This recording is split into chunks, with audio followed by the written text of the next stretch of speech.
Alright. There we go. We live now. We're recording now is what I actually mean. Alright, I'm gonna set up the glitch. Hopefully, set up the glitch.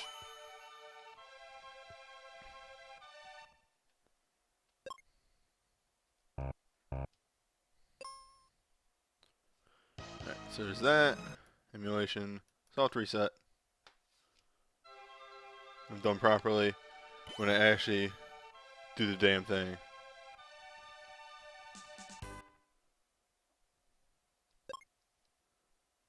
Now, I don't know when this actually, the timer should start, so I'm going to wing it on this first one, because I forgot to look it up.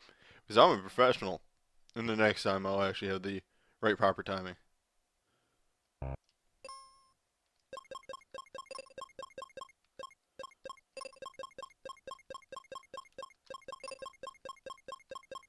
I'm going to hit start as soon as I hit start here.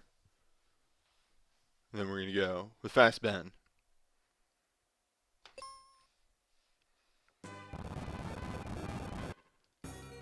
Alright. Hill of Destiny is all in all pretty simple. It is just hit A as much as you can, as fast as you can.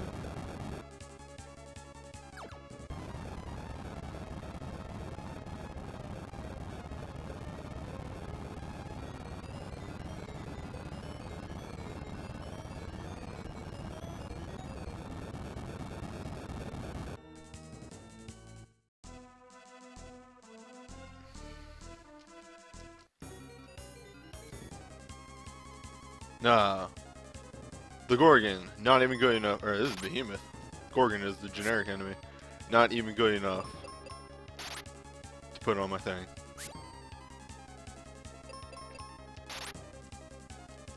You don't count as a split. That's what I say. Oh, wow.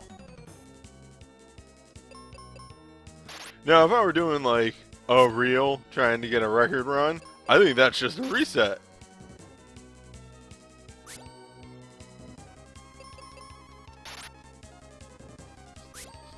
Unequivocally.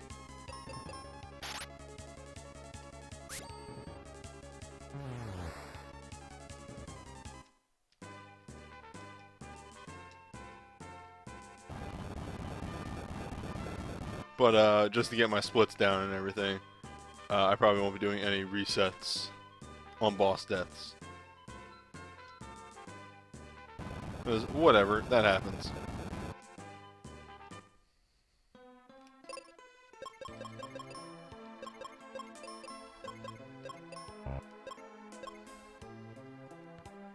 Don't talk to the man. Jump over the rock.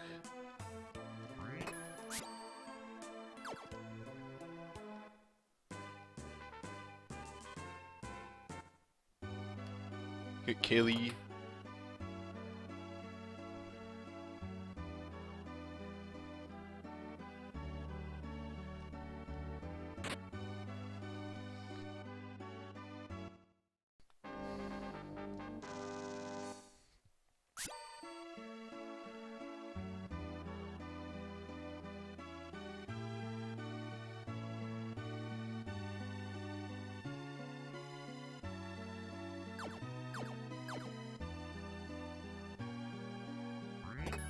Cure.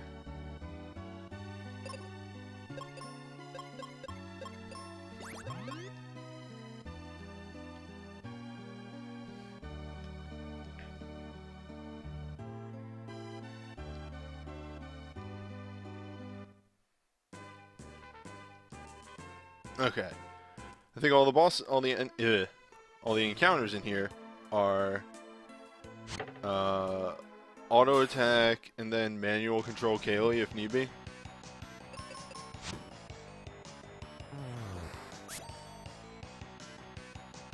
Yeah, so this is a situation where we manual control.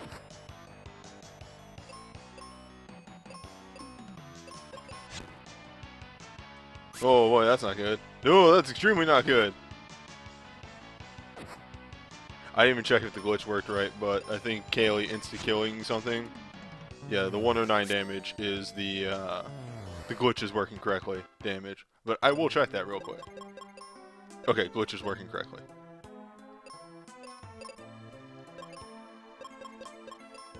Another Kaylee spell because she only needs one life.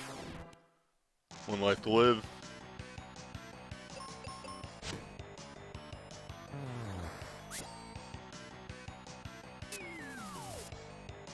It's really wild watching the TAS of this game because it's literally just like you get a crit every time. Pretty much that.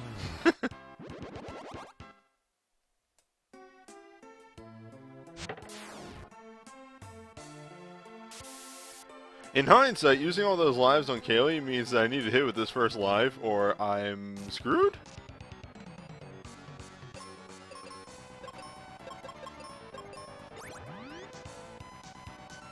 Easy. Easy game, easy life. Alright.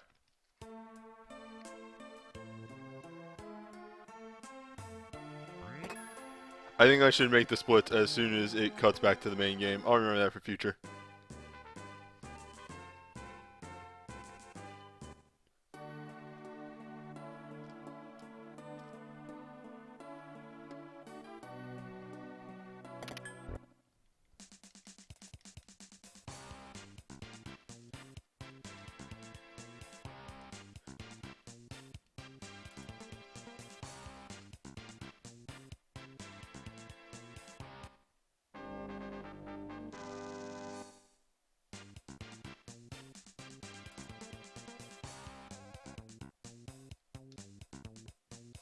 Alright, most of the encounters in here, as I remembered right, are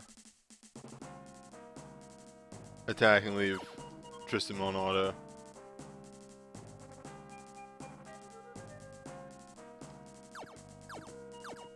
Also, I realized later why the speedrun only tells you to pick up those bombs like so many times.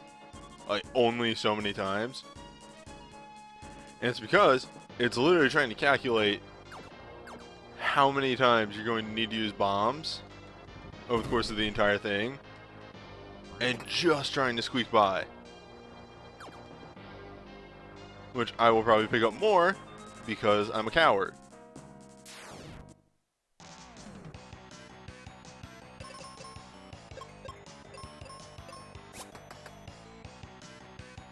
Tristan.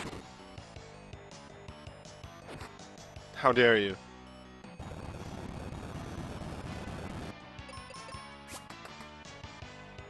Oh my god.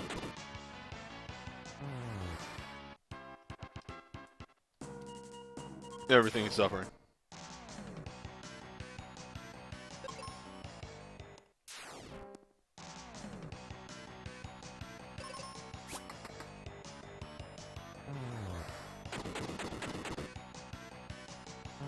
Come to my house and miss.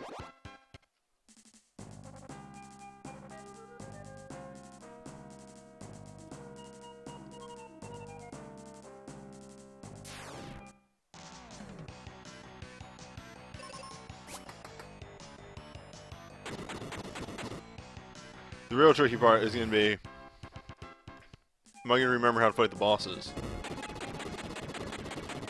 Correct answer is, for most, no.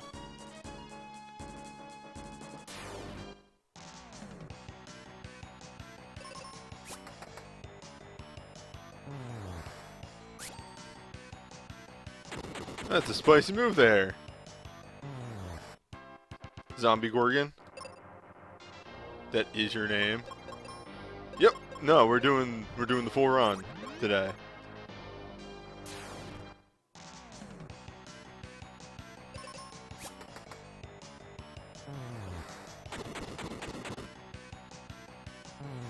No more practice.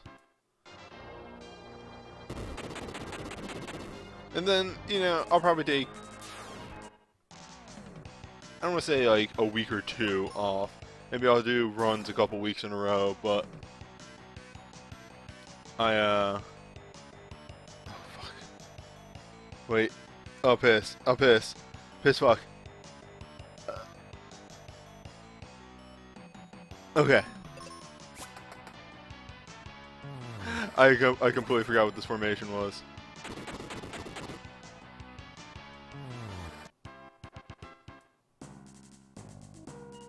But yeah, I'm not going to do this forever because that's how you pigeonhole yourself. But I did kind of want to learn the game and get my best run.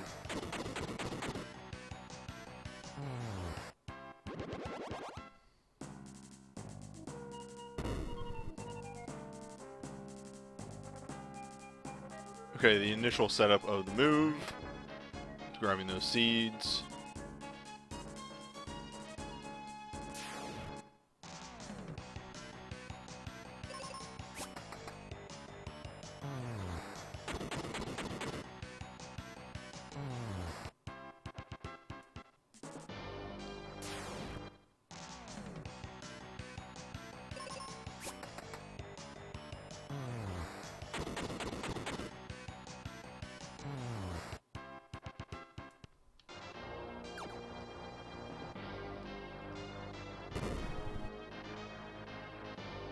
Alright, there was no situations for duping there.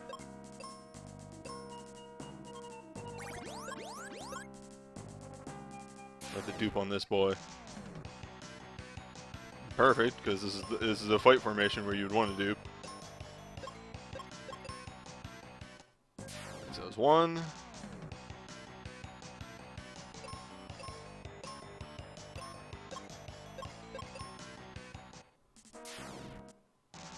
I think I want to do it up to 6. 6 before that first use that I just did. So, we're good now.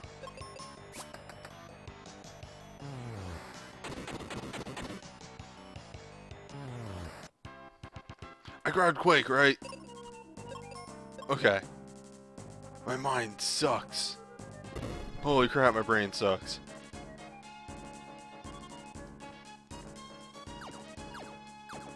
Oh, I thought that was where the jump was. I was looking at something else.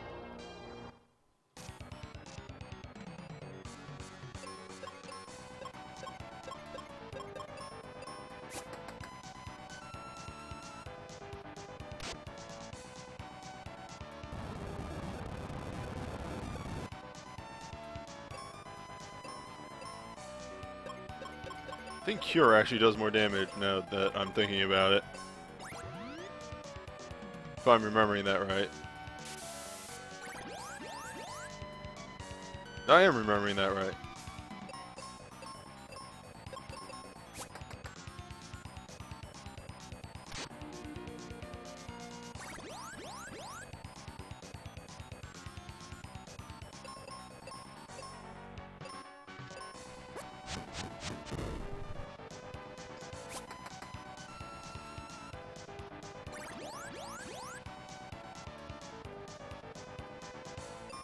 This is a super good Flamerous. Now it's time for it to go downhill.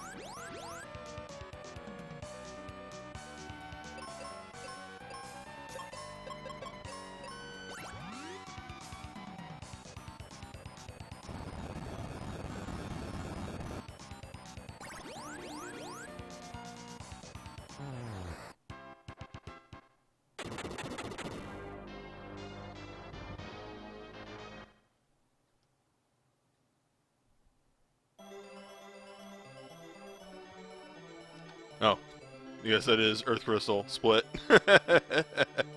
I'll get better with those eventually.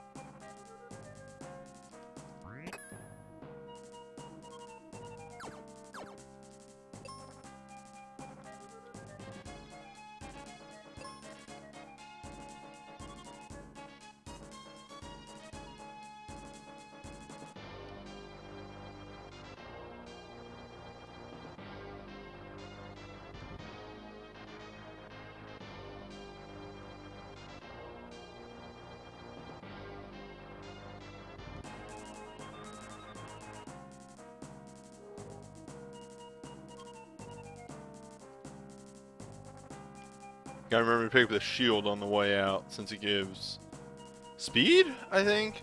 Shield gives speed, the helm gives attack. Armor you have. Accessory gives status effects.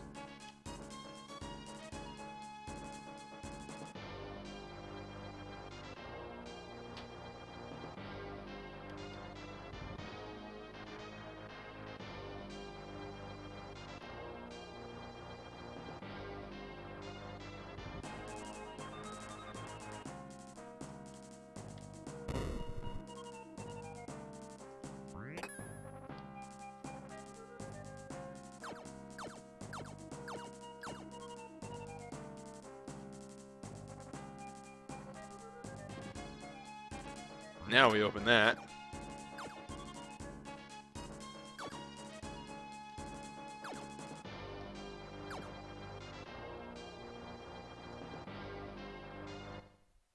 Step 2 of the move.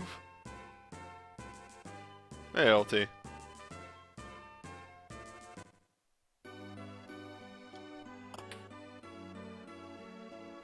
bend is so fast. Don't even know.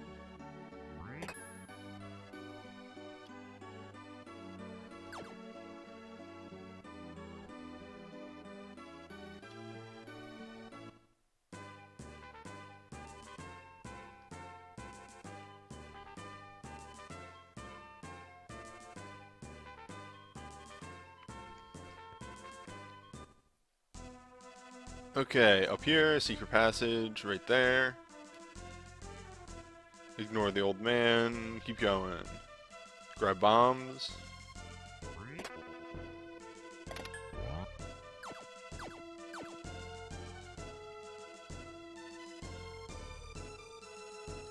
And also grab fire.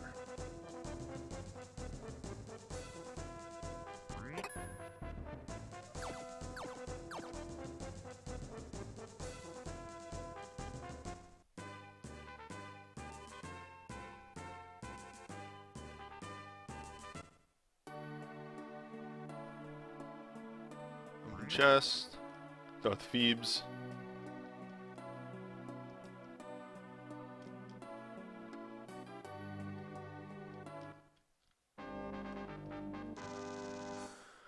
Now, I want to say almost every encounter in Wintry Cave is like use bombs, have Phoebe on auto, except for like the sandworms, which are use Quake, have Phoebe attack?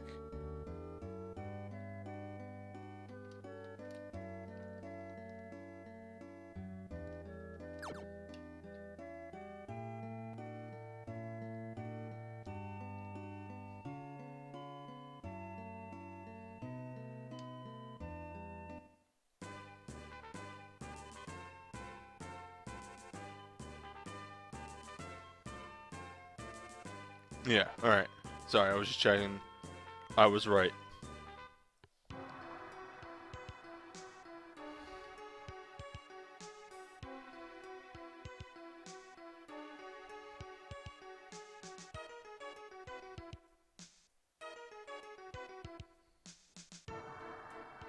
Okay.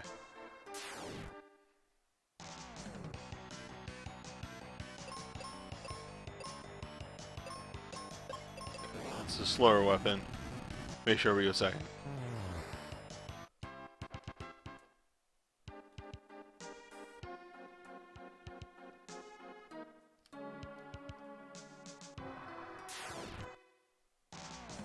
Is it supposed to stay in the inn?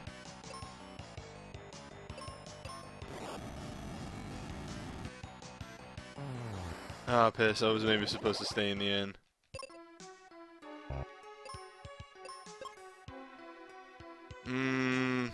Well, this might suck.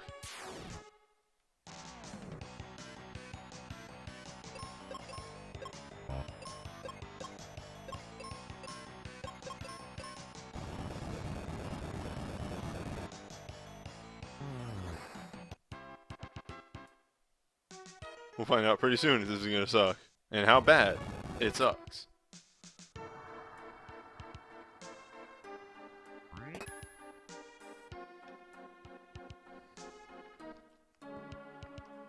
There was a time once when I was a kid, like I think my first time playing the game, where I was an idiot, and I didn't realize that you could switch weapons, which, as you imagine, makes the game very hard. Up to a point, and then they're like, "You should use your sword." I'm like, "I can't equip the sword," and then I started hitting buttons on the controller, and then learned you could, in fact, switch your equipment.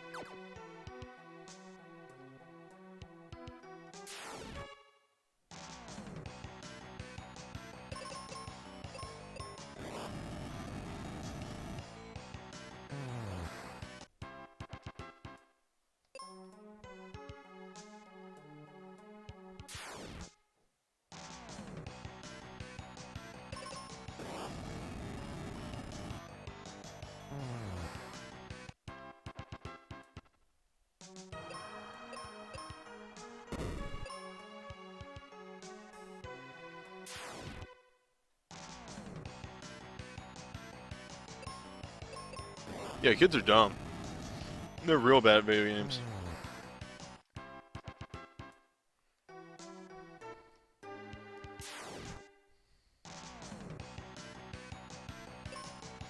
Okay, let's see if this works. This is the old newbie operation of this. This is how I say it should go down. Game says, or guide says, thunders. I say that's a move right there.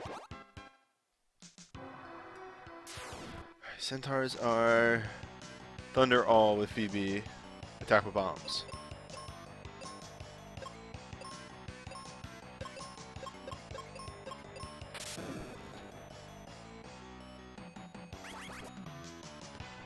Pray to God that that doesn't happen.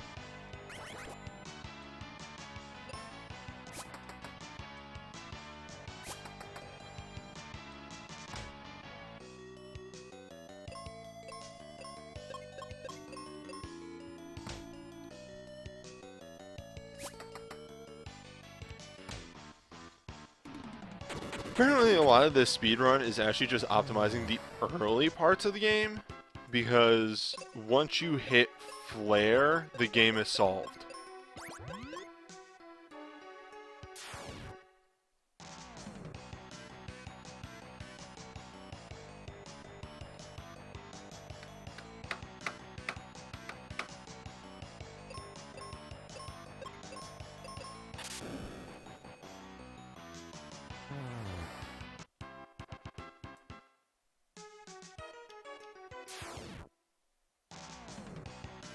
No.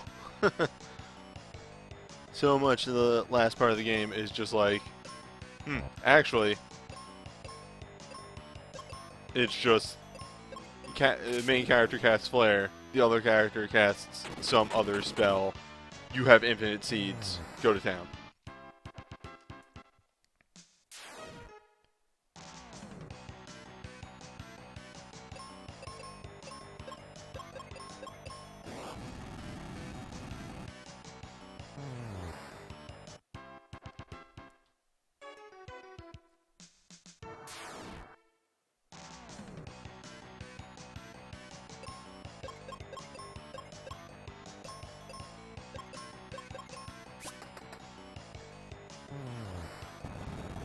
Alright, so note, if Benji has 3 quakes, I don't need to rest in an inn.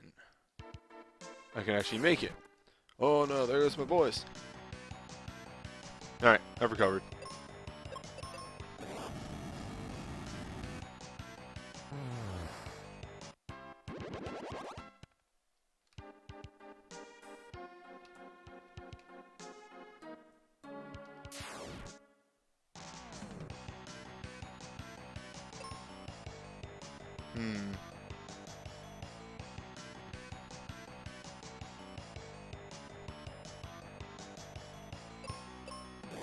Oh, piss. I was supposed to cast manually. Uh-oh.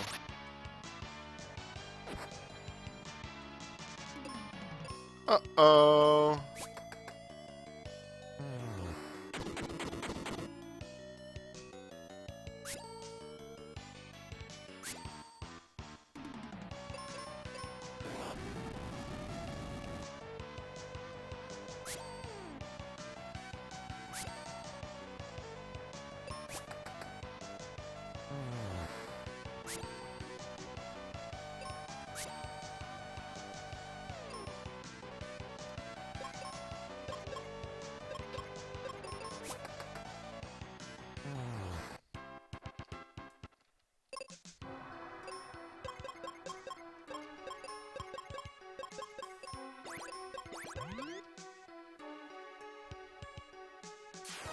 I know what I'm doing.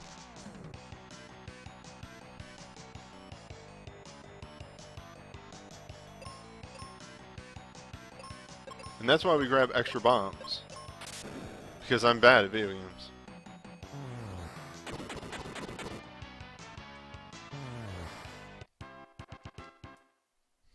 Here in the early game, where Benji can actually outspeed some enemies.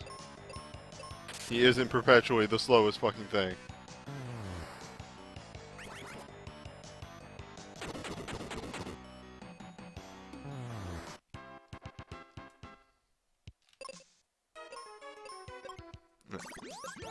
Refresh.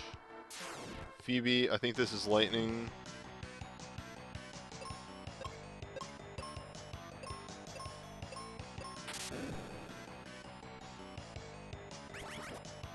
Yeah, this is lightning and prey.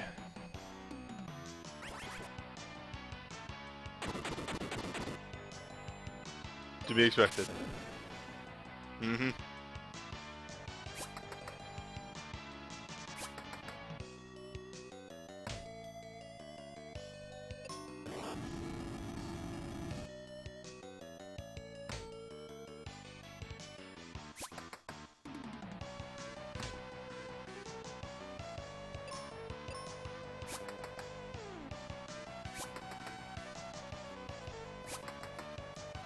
Nice.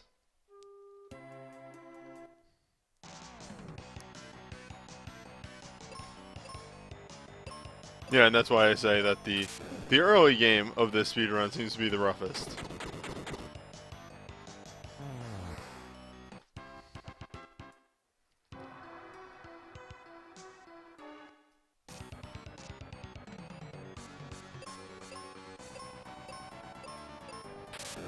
And that should do like nothing to the octopus, but the aim of that is to actually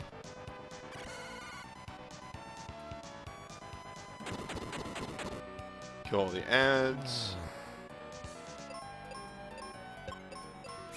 And then, yeah, we do this.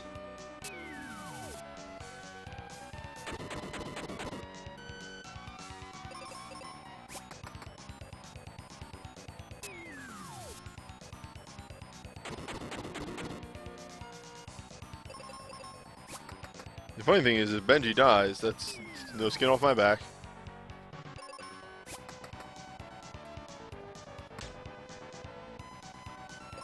Phoebe is invincible.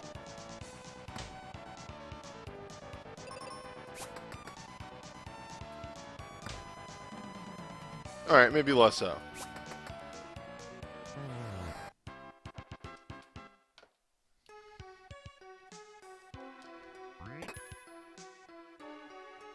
Now we hoof it out, and I think this time, for sure, I rest in the end before going on.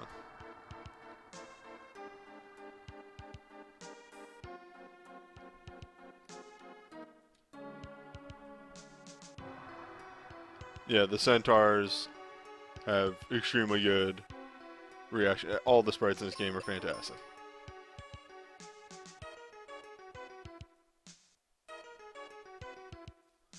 It's a good game. It's a good game. That's the stealth thing. Everybody's like, "Ah, Mystic Quest, that's not real Zelda." They're right. But it's definitely Final Fantasy.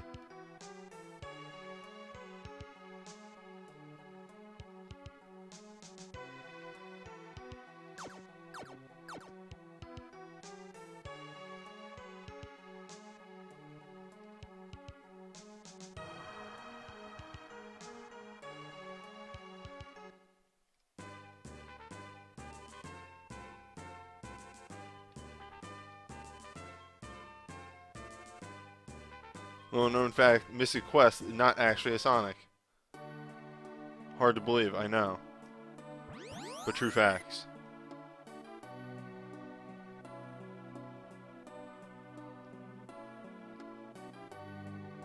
Okay, no, I gotta talk to him. Get this. And I think I don't open that chest. But okay, I can fix that.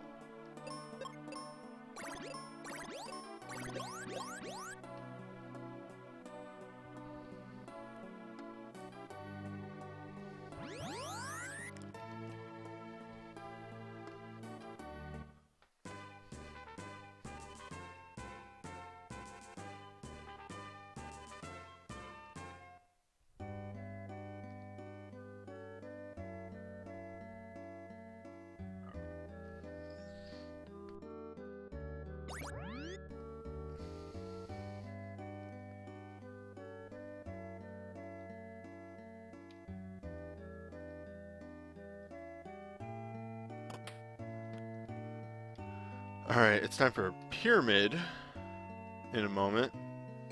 Pyramid being one of the, like, super execution heavy dungeons. Because again, once we get past pyramid, once we do the move, I went the wrong way. Once we do the move, we have infinite seeds. So we don't ever have to worry about losing magic. Pyramid, we still have to reliate that pretty closely. I think it's fire for fish, lightning for lamias.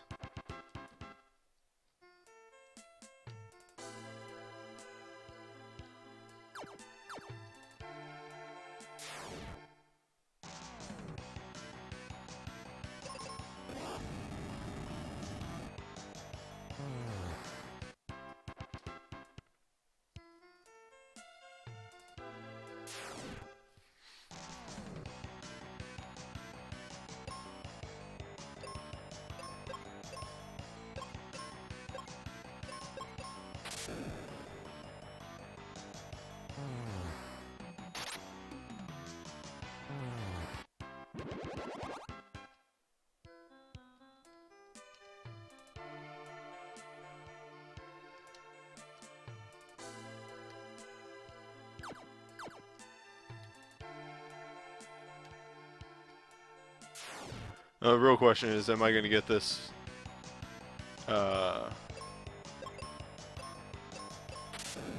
sly puzzle solution done right the first time?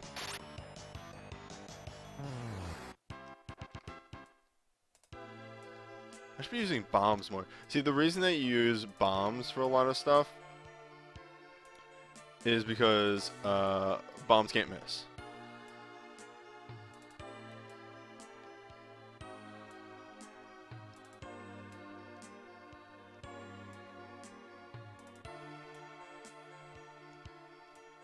Okay, I think that's right.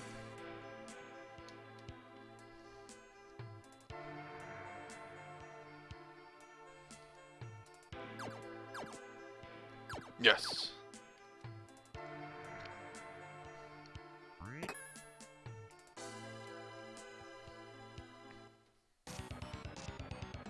Okay, I think it's bomb, manual cast, fire.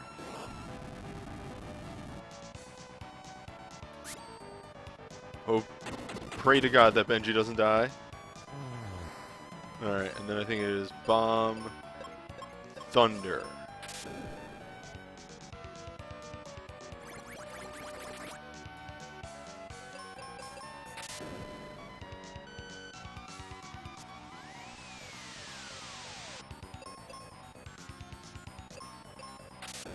Hold up. I may let the boss kill me. I want to make sure I'm doing this right.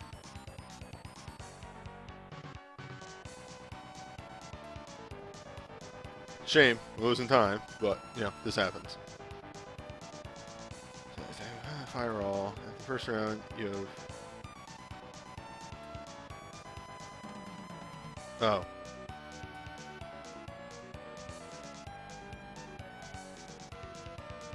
Oops. I was supposed to refill Phoebe's uses. Uh-oh.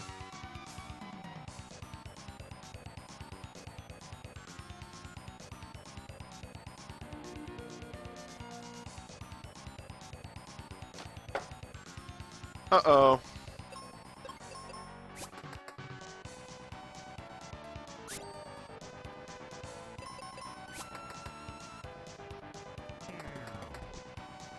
Yeah, when I run again, I'll be like, ah, right, that's the part where I fucked up real bad.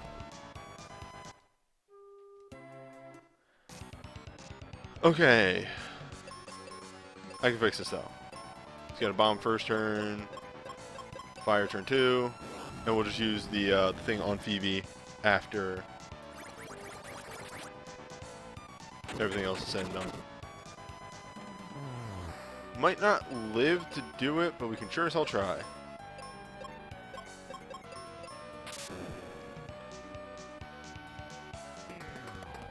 Perfect.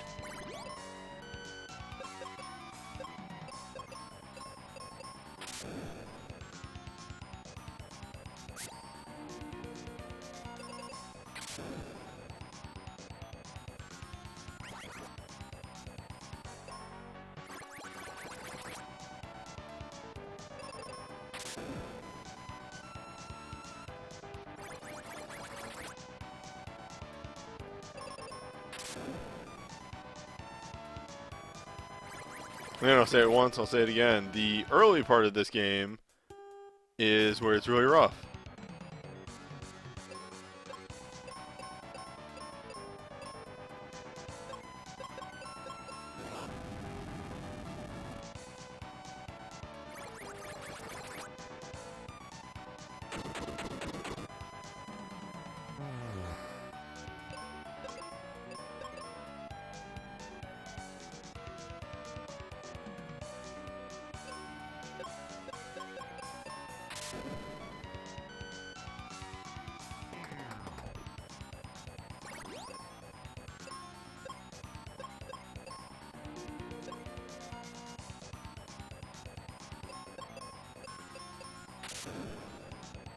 If he goes for Benji, we're fine.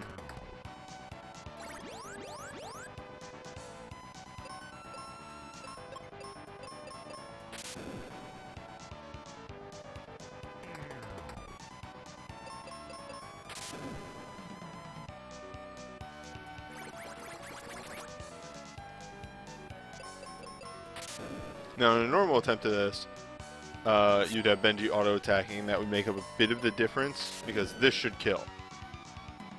Good.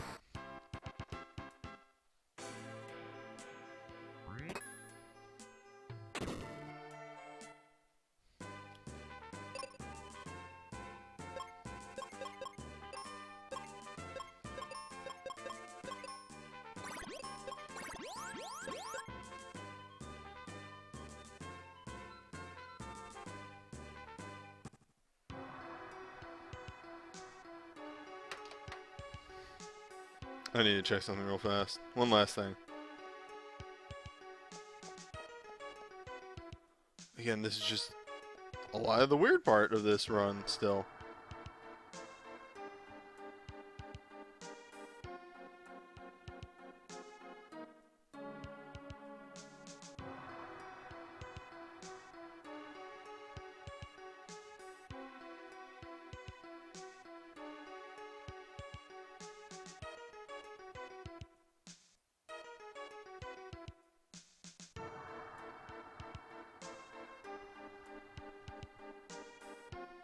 Yeah, figured. It seems like whenever you die, it still uses up your items. Maybe? That's kind of a large maybe. But for now, next fight, I'm going to have to... Forgot to split the crab.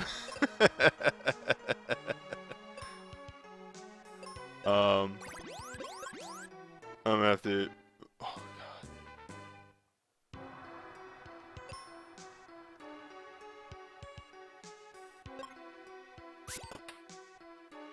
God. Anyway, I'm gonna have to dupe a seed.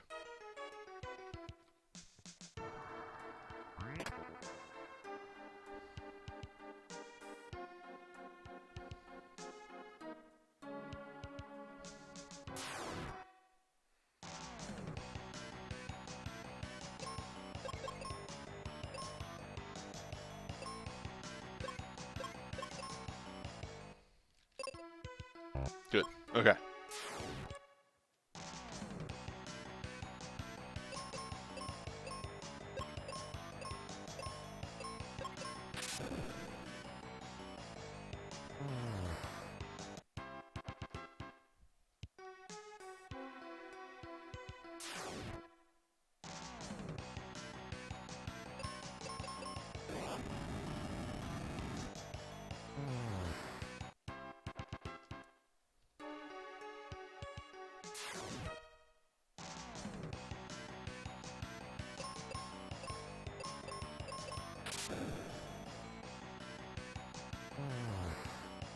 The other weird thing about the early game to the later game is that early game you can set the character to auto way more. Later game requires like perfect surgery of encounters, so you can't really do that as much.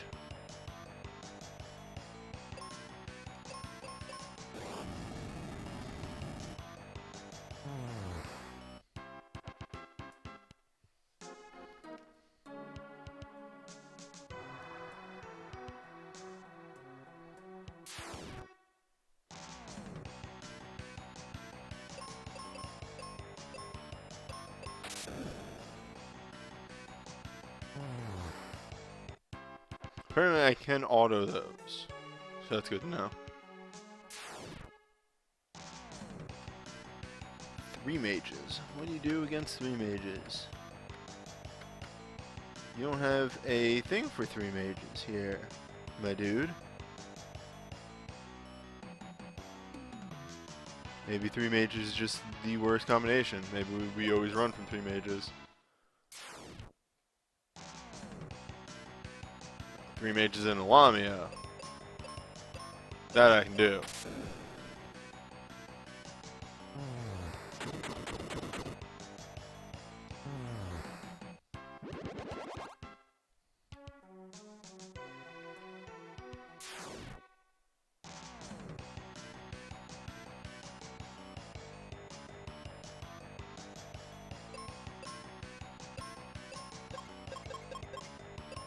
Ah, piss. Oh.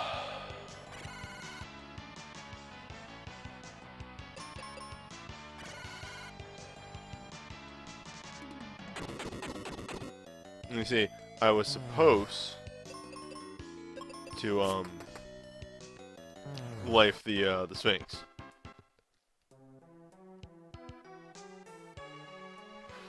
You go right here first.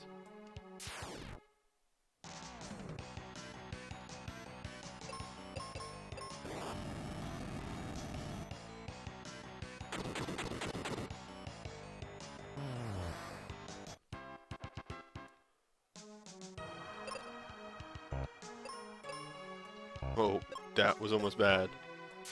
It was almost just dumb. Okay, Stony Roost and a mage. Tackle bombs leave Phoebe on auto. She'll kill one with Bow Grace, finish him off with either bomb, defend, or if Benjamin gets petrified, fire all from Phoebe. So we need to use fire off the mage heals.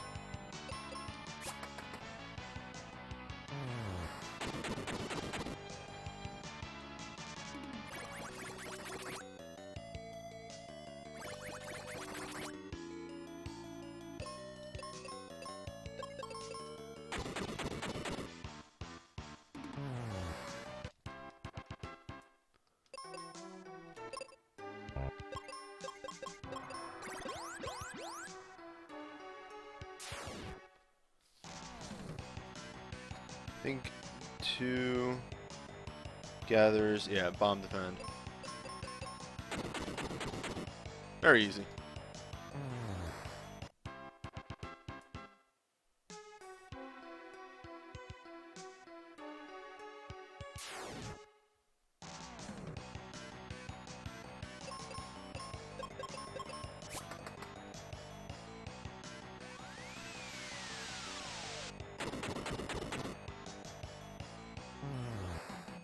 I think the only other thing of note in this whole dungeon is I definitely need to pick up the armor for Benji so that he doesn't die to the boss.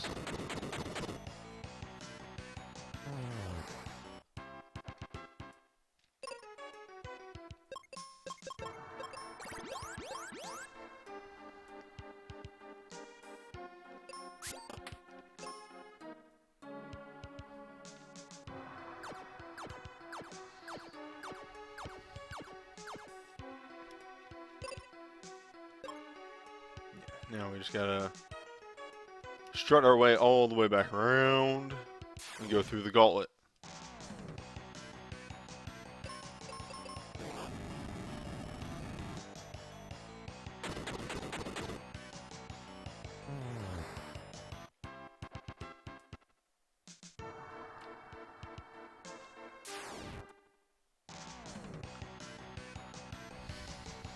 Just let me double check this one. Okay.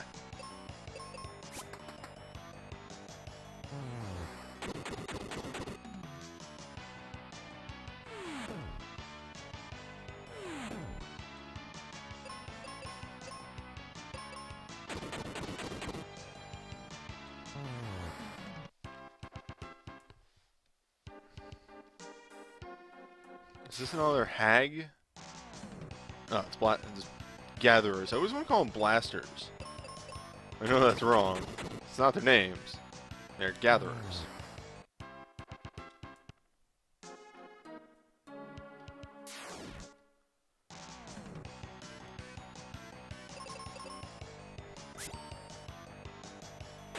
I gotta remember to heal Benji after this.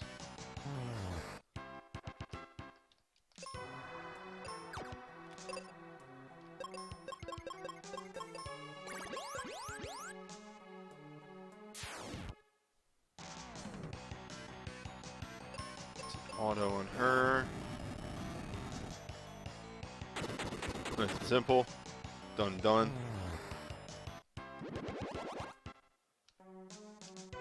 Alright.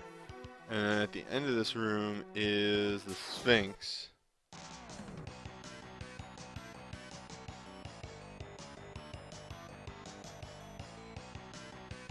No. I think the whole time I'm looking at that.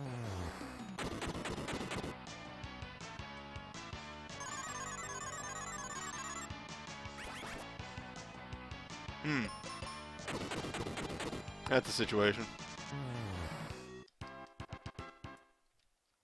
Situation that fixes itself post-combat. It's one of those things in this game of like, is that a status effect that cures or doesn't? The riddle of the Sphinx. Every time. Does that fix? Yes, no.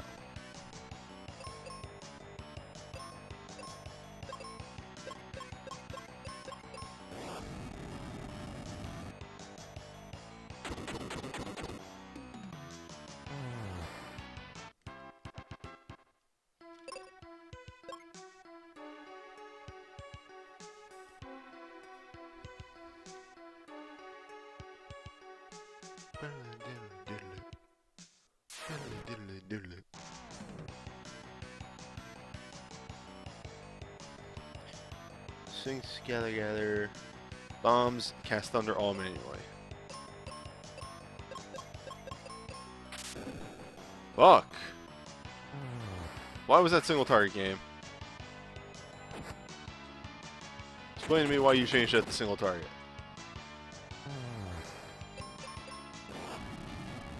Whatever. Problem solved. Thank you, Phoebe. I'm gonna give you a seat anyway. Wait, which means I need to dupe him again. God, that stupid snow crab fight really fucked me up. Alright. Grab that. The formation is set and ready.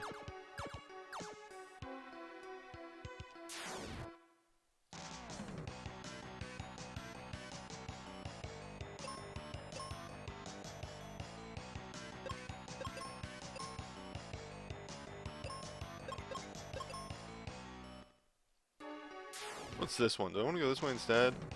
Yes, I do. Okay.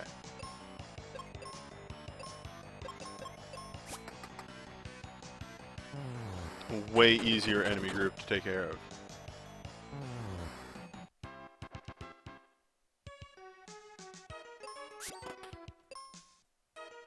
Oh, we did say, like, jump over and then go straight up.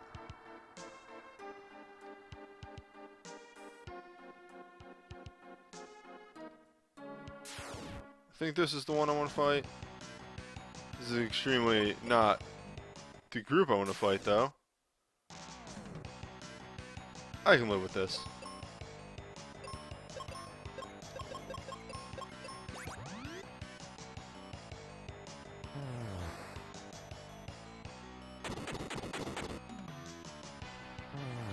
I mean, really, the big thing that I recall. No, it's supposed to go through that one. Whatever.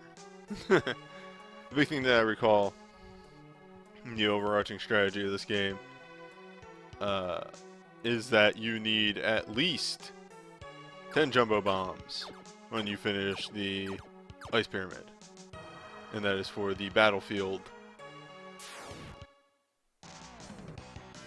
outside.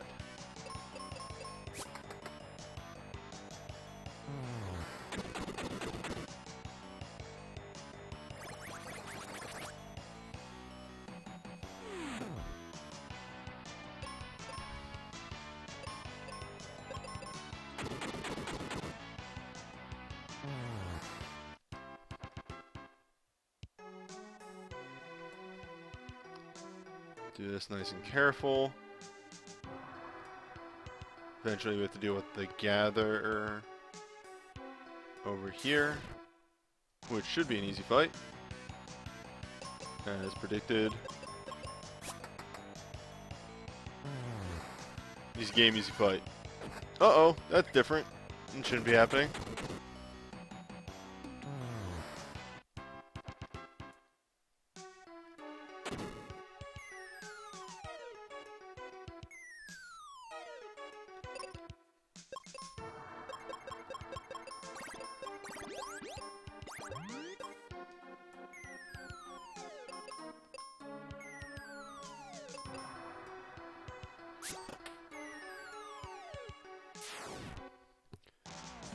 Lamia, which is an easy thunder kill. I might just leave her on auto, right? Yep, perfect. Night sword, hop chest. The one place where that doesn't work right. And I think there's a Sphinx guarding this door. No. Okay. It's bombs. Auto target fire.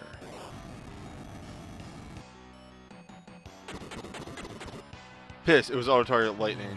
Or manual target. Alright, that's fine. We can recover. You can always recover. Did I not kill it? Or did I miss? I'm sorry, I was looking away at the time.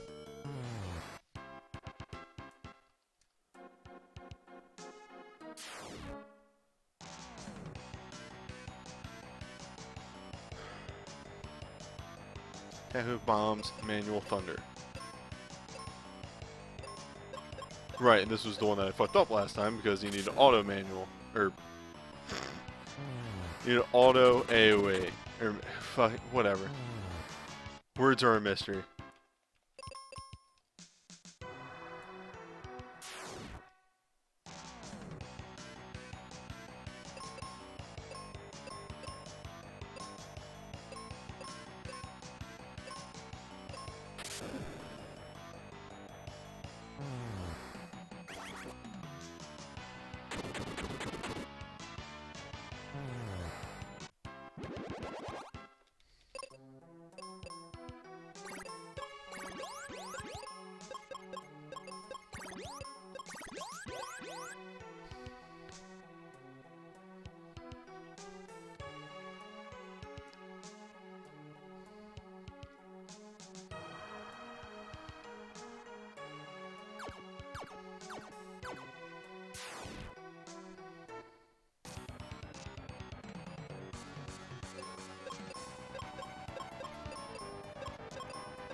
This would be a whole lot of fire.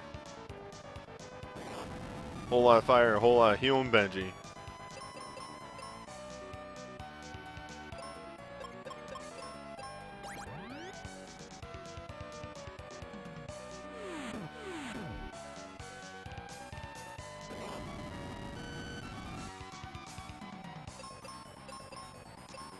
Benji can take it.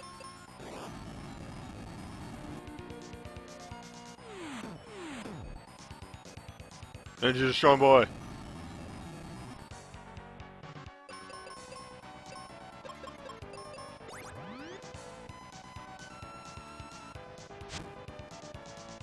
Oh boy, Phoebe. Okay, fuck. Please stay in one piece.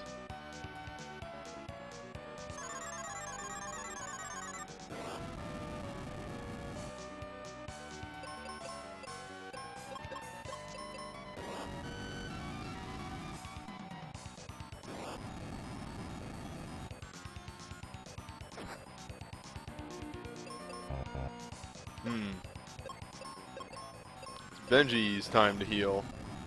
No, this is being risky because if Phoebe goes down, it supremely sucks for me.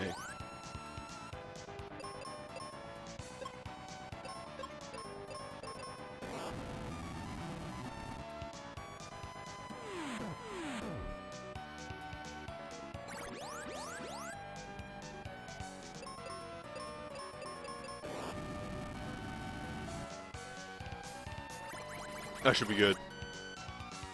Unless it heals itself a lot.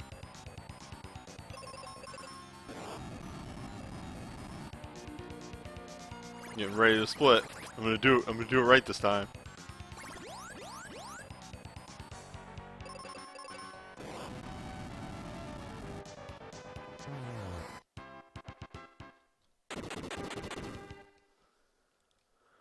Oh boy, alright. Getting there. Doing it right.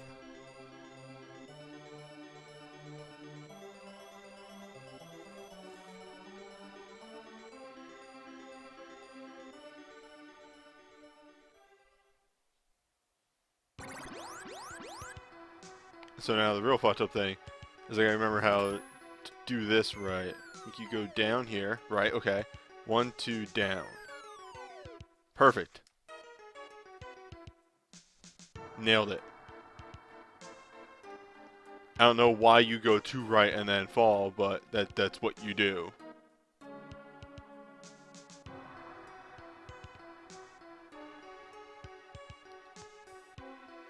And then, like a pleb, we have to walk out of the dungeon.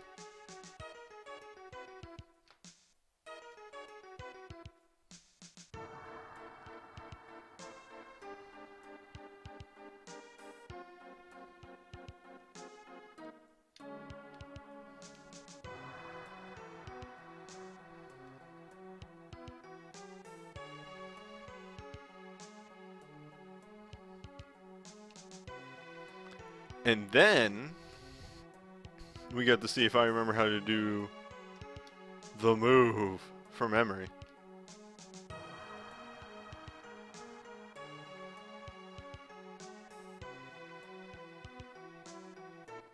I definitely don't remember how to do the move 2, Electric Boogaloo. But I want to say the move 1 is 0 seeds, then 19 cure potions.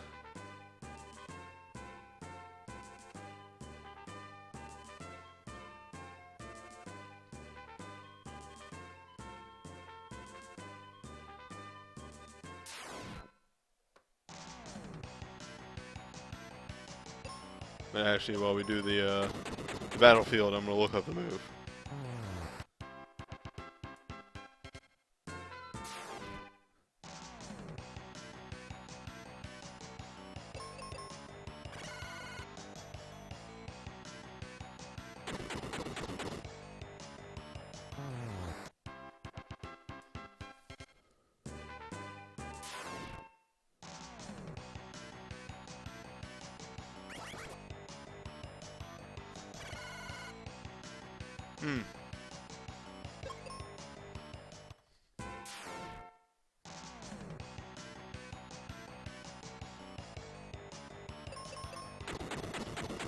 Yes, okay. 0 seeds, 19 cure potions. That is the move.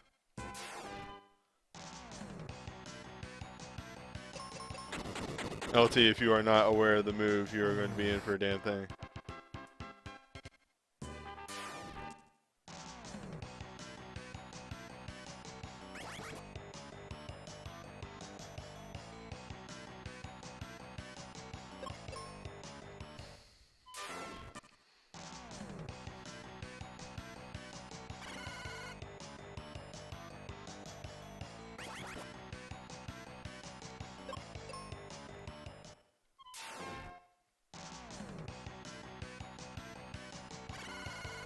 So what we're doing right now, for those that are unaware, they might have just searched Mystic Quest speedrun and they found mine. They've been enjoying my commentary. Thank you very much. A very powerful spell is locked behind this battlefield. It is the exit spell, which, aside from doing what is on the tin and warping you out of dungeons, is also very good for just removing enemies from the battlefield.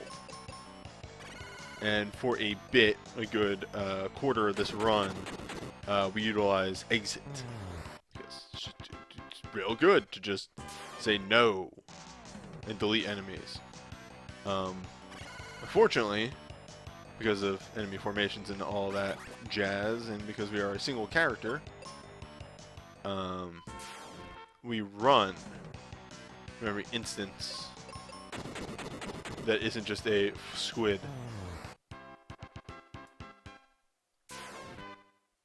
A fwid. How would you pronounce it? I'm gonna see this name real quick. Fonquid. Fanquid.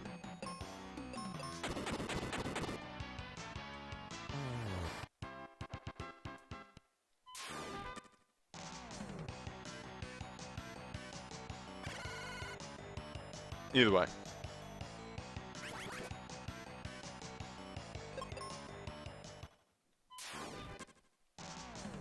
There's our last one. Nailed it. The squids very much so like to start their first turn doing Electro Pulse, which is generally very good for us. Unless they also slap me with their tentacles, and then that's very bad for us.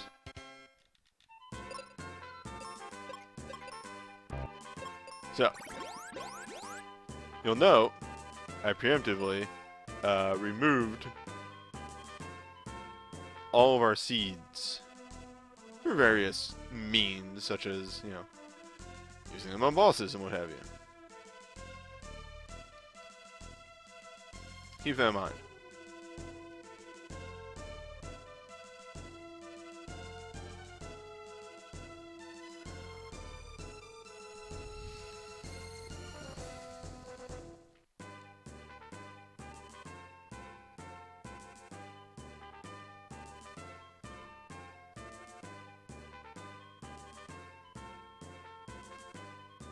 Alright, so in the normal progression of the game, this is when you would move towards Fireberg. Grab those explosives.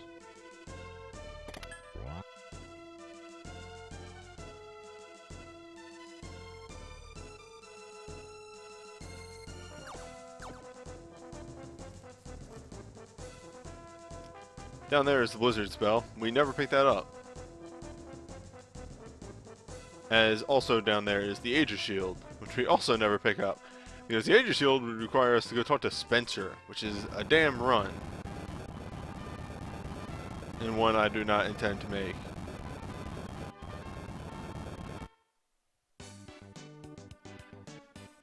Alright. So here in Fireberg, the first town that sells seeds, we're going to go over. No. We're going to go over. And we're going to buy 0 seeds, because that's the thing that the game lets you do. Now we have 0 seeds. Now we have 99 seeds and 3 sky coins.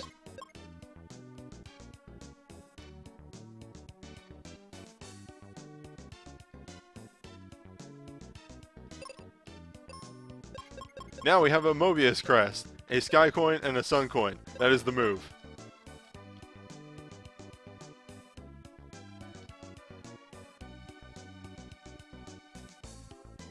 And that was zone 3.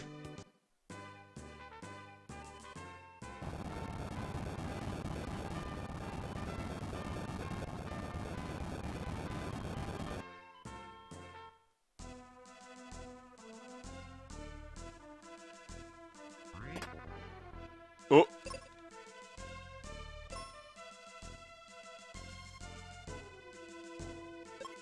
I gotta go buy 19 potions again.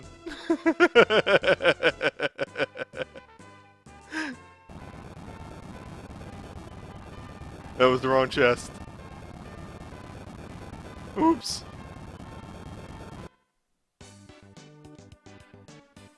day. I hope this works. If this works, that means I actually understand how the glitch works. Oh no! Oh no! I don't have the money! Ah, shit!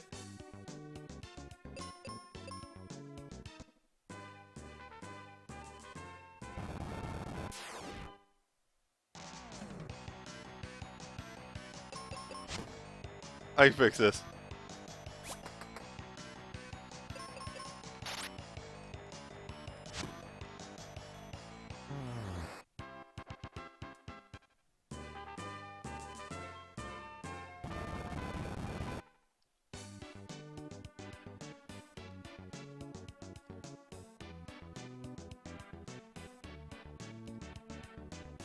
Oh my god. Oh my god. I'm dying. I'm dying inside.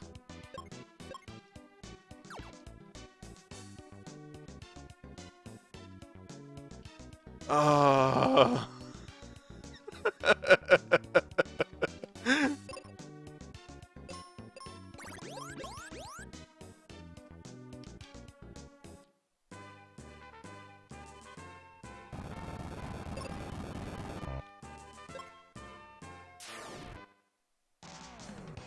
Okay. It's just, I need to calm down, need to breathe.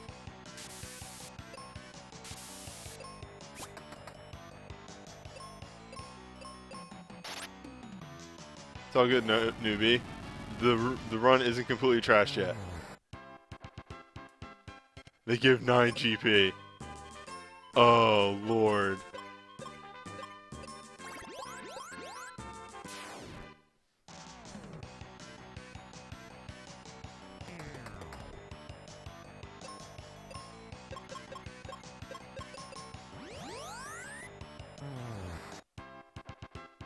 You don't get rewards for using exit.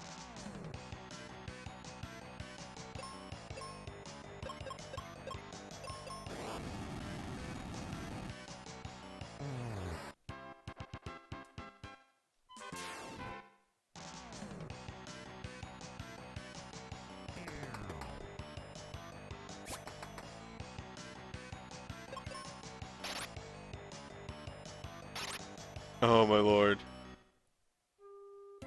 Yeah, like, again, I'm just trying to get a full rundown. If I had actually done this extreme mistake that I have just done, this would easily just be restart.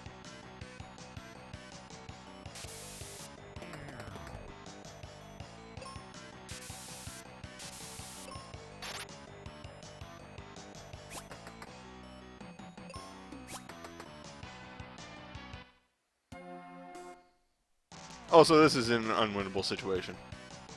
I just need to actually not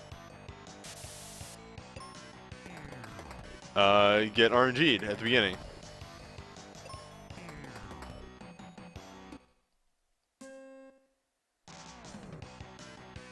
But yes, I definitely put myself into a bad situation. But this is just the sort of thing of like, I do want to see if I can fix this. Just for the nature of, do I understand how this glitch works, actually?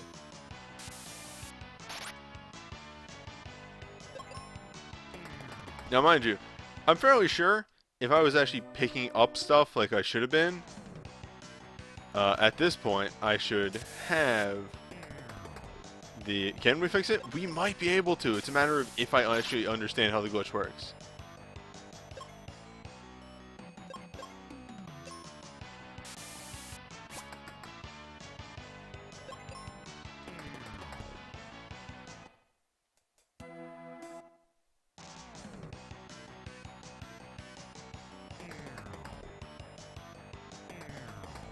Okay, that's fine. If Benjamin goes first, and we get hit with a full Nelson, branch works too. Alright.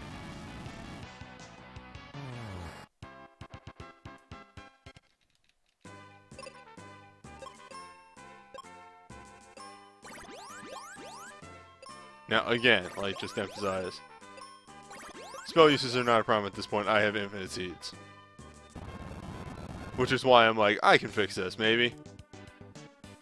Okay.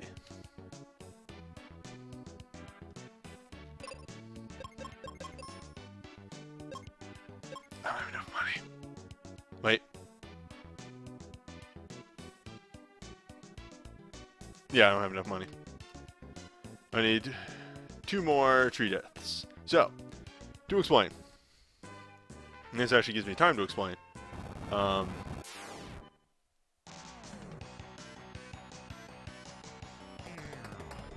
What the move does is it fills... You can't sell items. What did you think this was, an RPG? You can't sell items.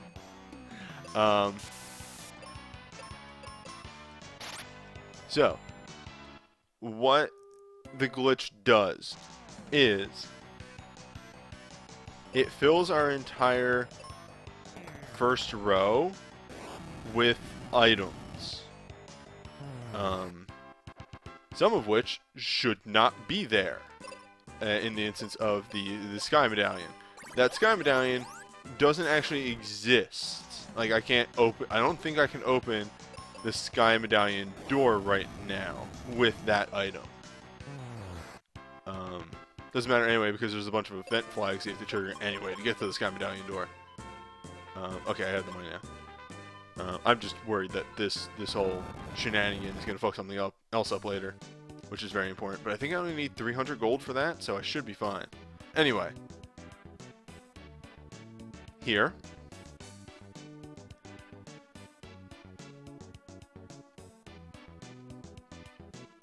And go. And I understand how the glitch works. Awesome. Okay.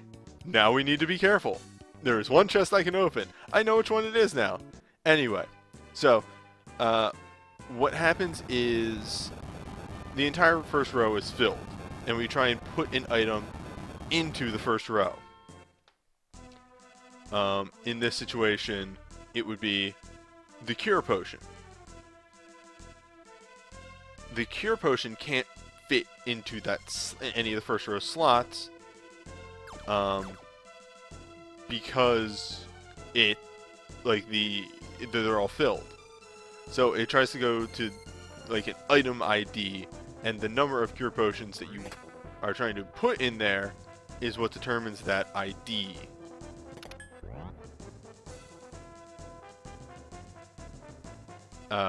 So in essence, it will keep filling down the thing until it hits the ID it's supposed to be, and then it'll fill in the items there that are supposed to exist there. What buying 19 Cure Potions with a full first slot does is it gives us those 3 key items.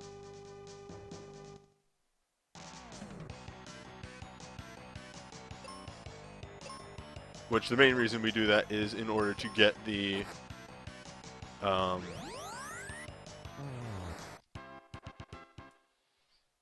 Flame Medallion? I don't remember what the Fire Medallion is called. It's like the Sword Medallion, maybe? No, Sword is the first one.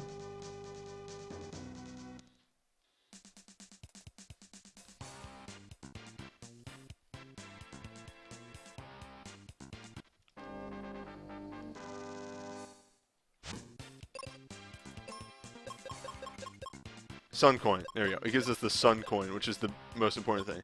Mobius Crest, Sky Coin will help later down the line, but that instance of the glitch is in order to get the Sun Coin, which in turn allows us to just skip the entirety of Fire World, which is good because it's like the slowest because Ruben's the worst partner.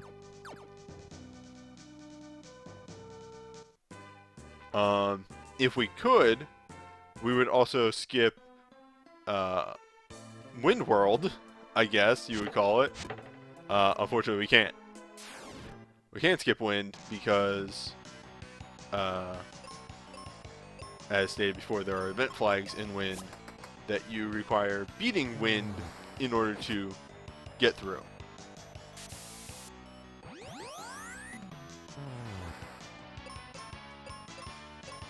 Now, for a bit now, because we have we've been speedrunning the first 2 worlds, and then B, we skipped the entirety of the 3rd world.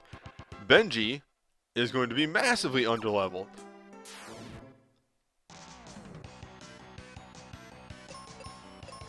And because for a good bit, we're going to be using exit on enemies to just remove them.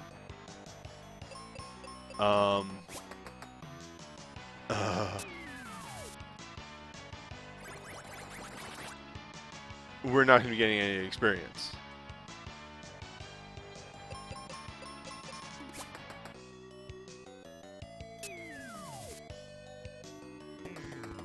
And as it turns out, Tristan is really bad. Like Tristan, we have to fight 3 encounters in here.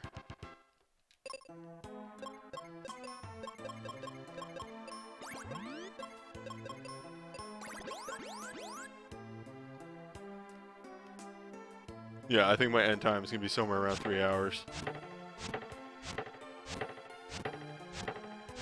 Due to various mishaps.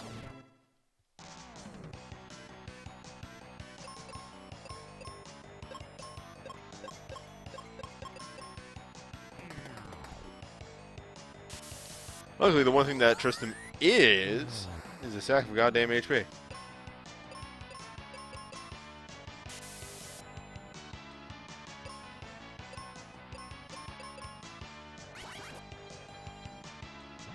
That doesn't resist Petrify. Alright.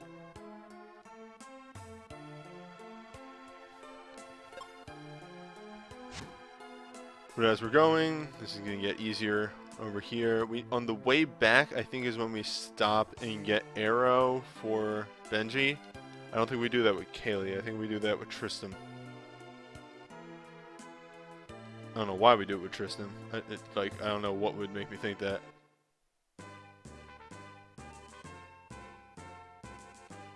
Yeah. Well, Kaylee, for the run, Kaylee and Phoebe are extremely powerful. Tristan is just Garbo. Because he doesn't have anything that actually helps. Like, even in the dungeon where he's good, he doesn't do as much damage as Benji.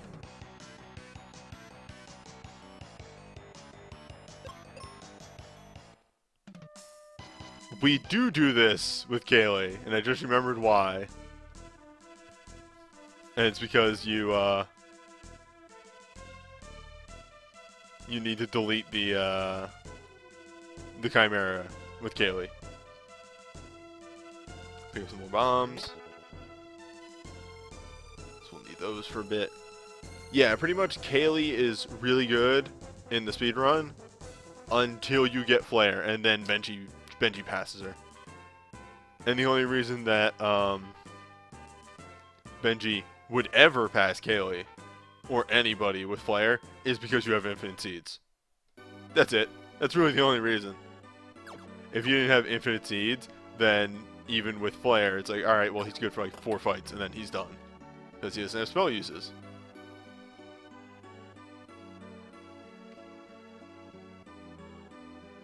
Oh, piss. Alright, yeah. You gotta go down and talk to Spencer. This is the one time you gotta do the Spencer walk.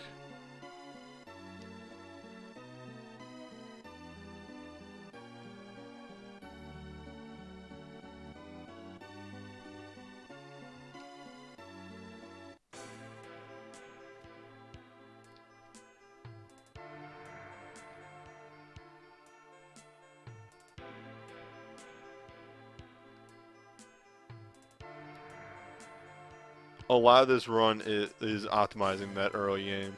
We're past the hardest of the run right now, which is stuff like the Ice Golem and Flamerous Rex. Those are really the real rough spots. Like hell, we're about to get the Dragon Claw, which makes a lot of normal encounters even easier.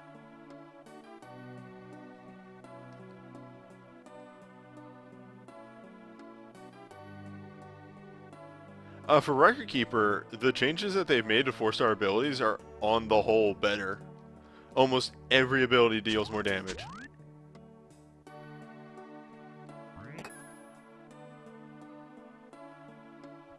And any ability that doesn't just flat deal more damage has higher potential damage. It looks like they don't deal as much damage. Like, for instance, when I was doing a video and I used a 4-hit Spellblade, it only did like, it was like 5k, 5k, 5k, and I was like, alright. But if you consider the fact that previously, that would have done 999 twice, it dealt 2 more damage.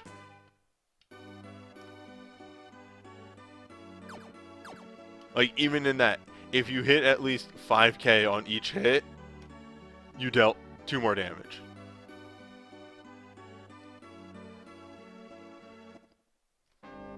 Also, yes, the boss glitch is really good. The speed run, like, the math on that is really weird because it's stuff like, if you're this level, you need to equip the claw, and if you're this level, you can't equip the claw or else it breaks. 22 GP. Oh boy.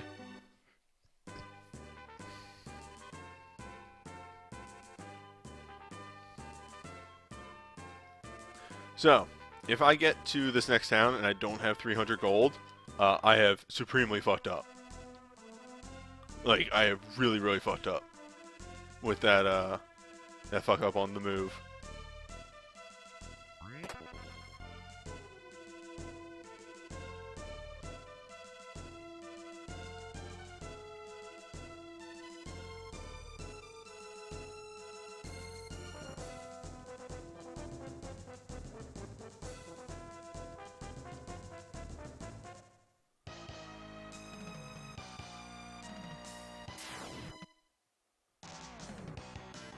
Okay. So, when I say I exit him, Kaylee does arrow on that one.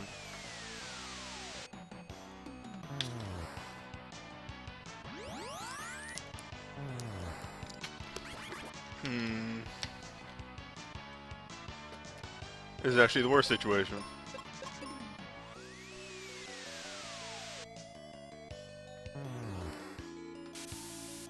Okay, I know how to kill ninjas. With weapons.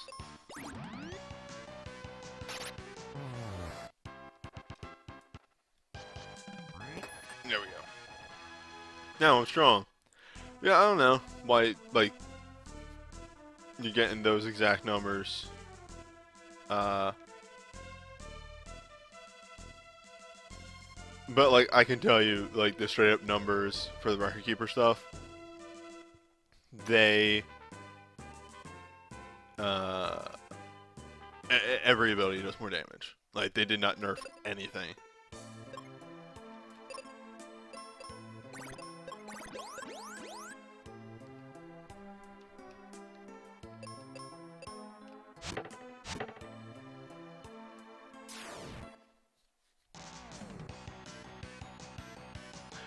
Wait, is the one... Just a sec. Is the 140 the ultimate? God damn it, Kaylee.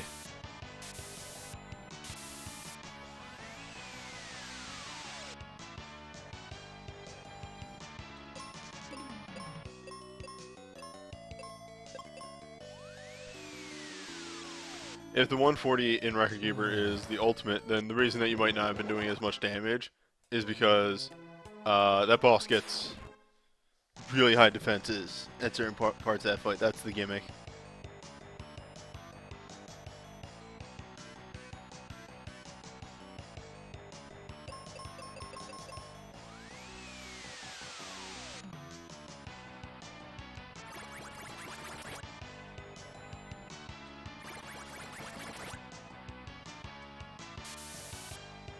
Oh, he's back. Benji was just taking a little nap.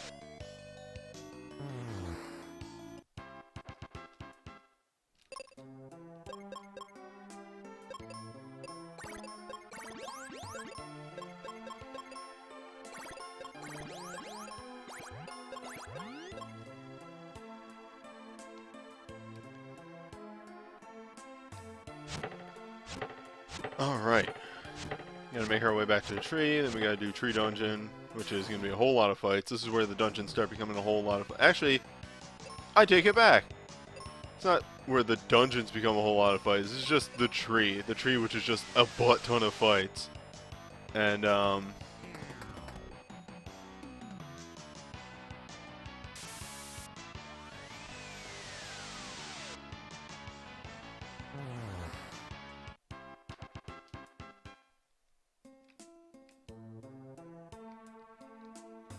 well,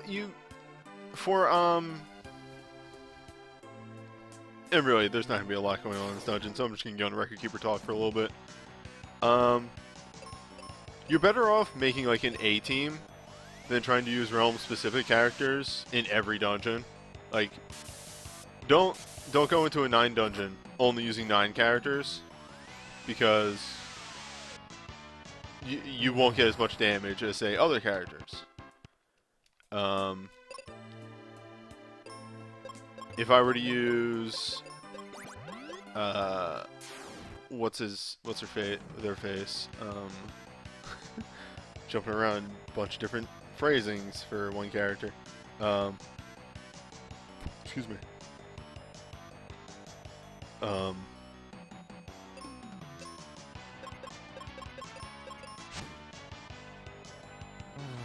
sorry, I lost my train of thought. My Rasmo is going to do way more damage as the support than Quina. Far and away. Some characters are just better at the job in certain categories than others, just because that's the way Record Keeper is.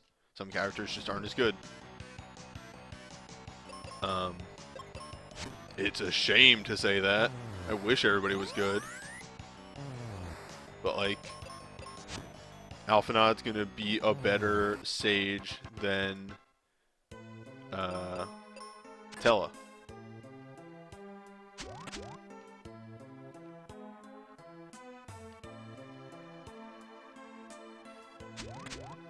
Yeah, no, that's a pretty good A-team.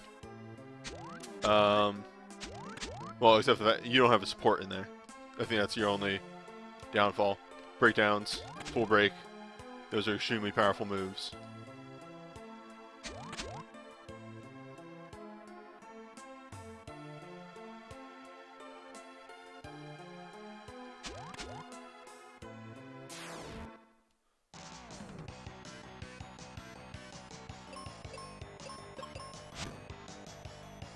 Like Cloud, Tifa, Squall, Renoa, Yuna, they're all good characters.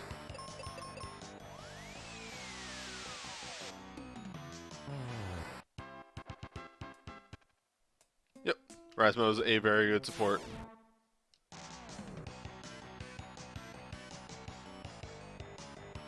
This dungeon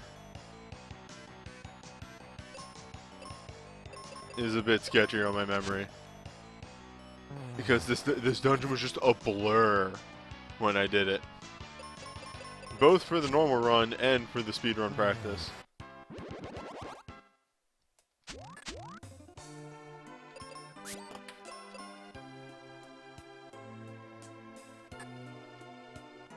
No.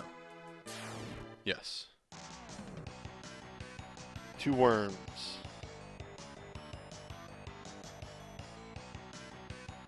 And it says use arrow all with Kaylee, which I'm gonna assume means you have to manual target.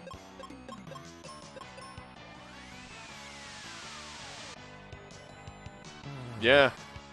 Yeah, that's a haste style, yeah. You know, I guess unless you're roaming warrior, I was gonna say your mistake is, that I can see right now, is you don't have a boost going there. But you're probably roaming warrior the boost.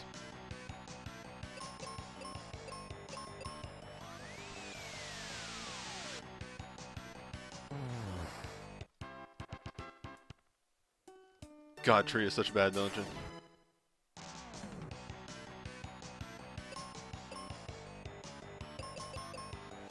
There's my hot take on Mystic Quest. Tree might be the worst dungeon in the game.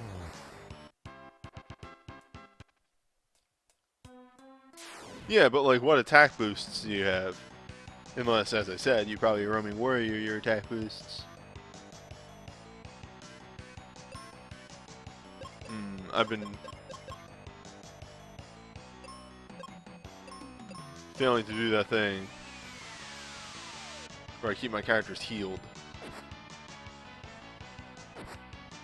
Yeah, we're getting to the point where the oh, rip. The save load glitch isn't giving Kaylee quite the ridiculous defenses that she should have.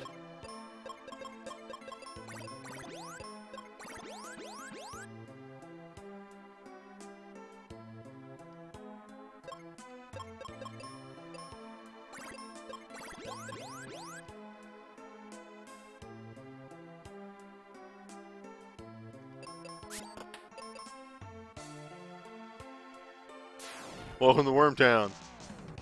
Population us.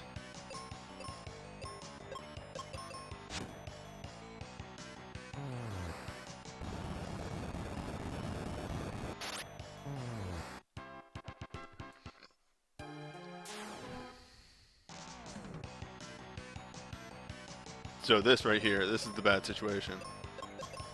I'm gonna have to manual target that ooze AoE there.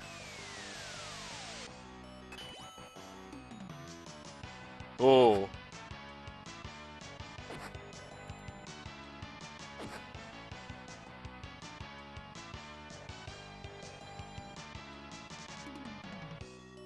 Oh, yeah. Sorry.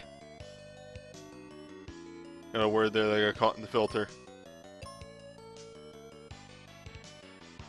What do you do in this formation?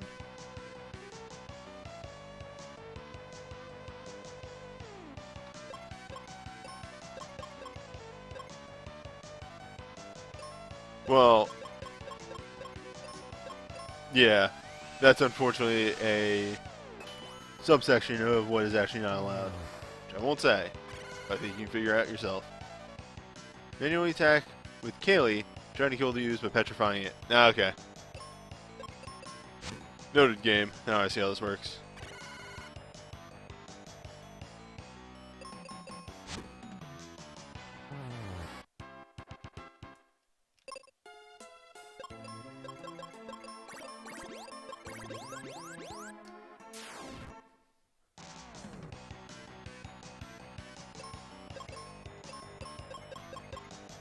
Yeah, I've gotten to the point where I get really bad at shuffling between auto and manual, so it's really just better off for me to keep it manual forever.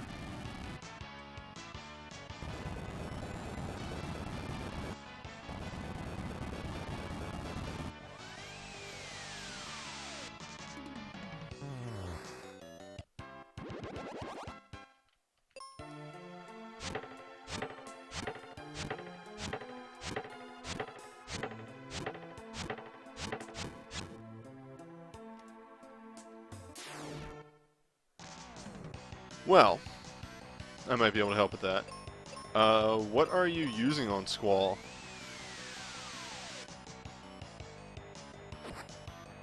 That might be what's doing it. Because it might be stuff like his BSB-1. Not fantastic for damage, it was a very early BSB. You might be better off investing in Spellblades. Spellblade abilities. That's what the rework was for. I think Spellblades across the board might have gone a little. They might have gotten a bit of a damage increase, but they hit 4 times now. So if you're hitting weakness, oh boy, can you hit a very nice many digits. There's that fireball, because I don't actually have fire protection right now. Alright, the BSB-2 might be better. Once you get that rolling. As long as things don't resist ice. Because I think that in ice is him.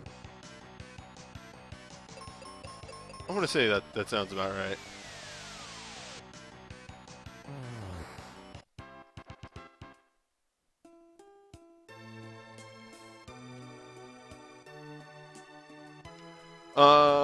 That sounds about right for the 9 event boss, because it is weak to fire and wind. So that's going to do some work. Toad and Worm is exit and manually attack with Kaylee.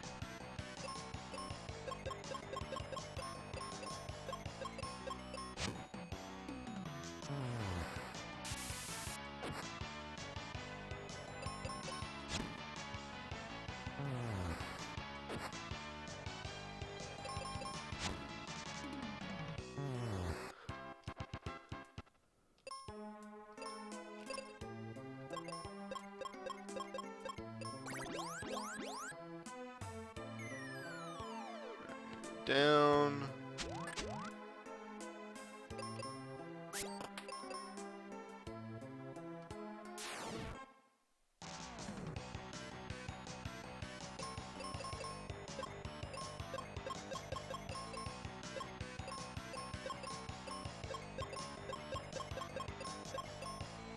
There. Almost done. At least we're getting extremely close.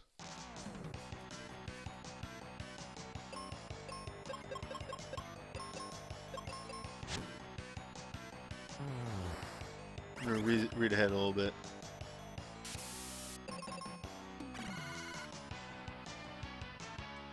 Though we may die. If I die, I die.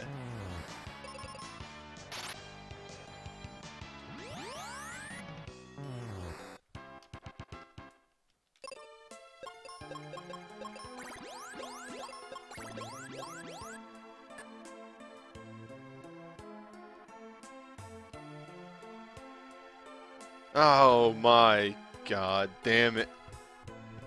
Oh, that's a killer move right there. So I gotta be real careful.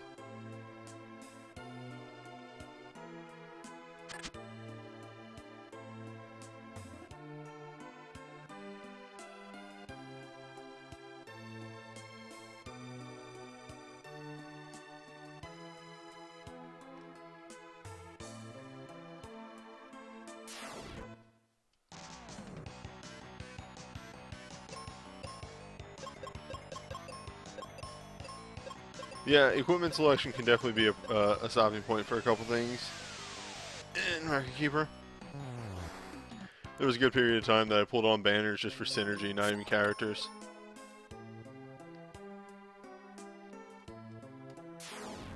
Okay, so we got a couple of ascents to do here. Killing on auto and attack with bombs.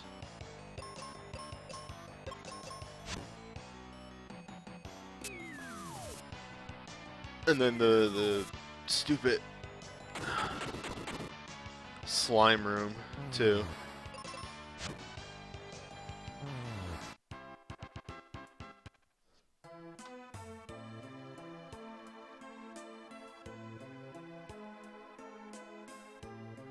That sounds about like a reasonable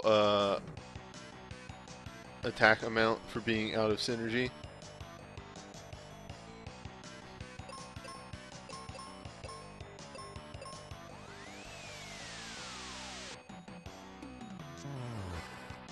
That's usually what I bring to boss fights.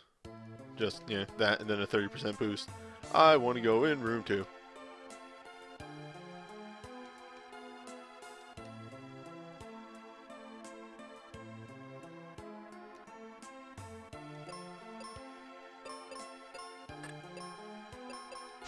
God, axes. How do I axe?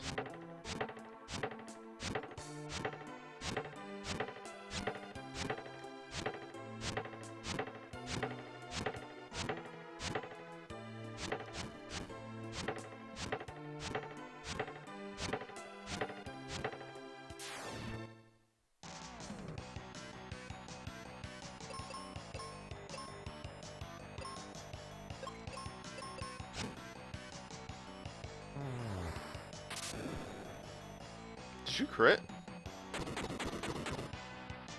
Oh wow, I missed that.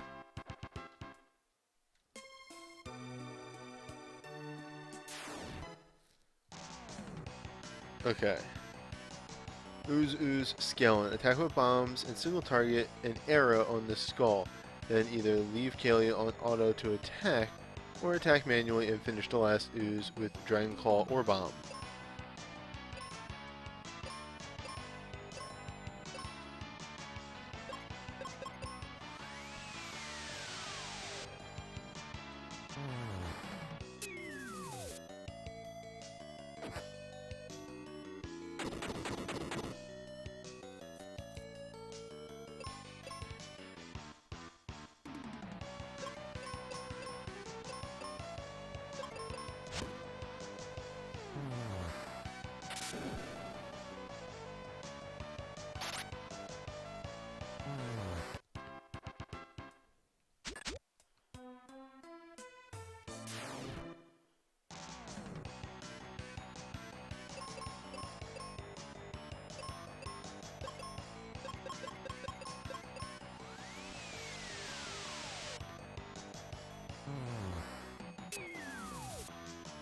Almost at the top. He said like a half hour ago.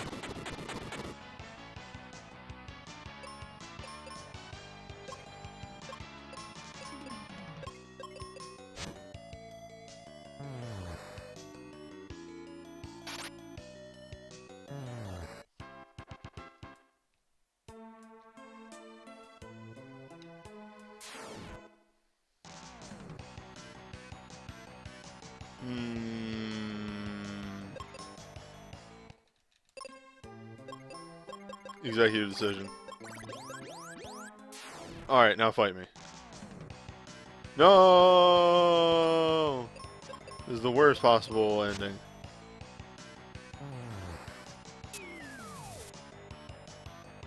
Nah, get destroyed.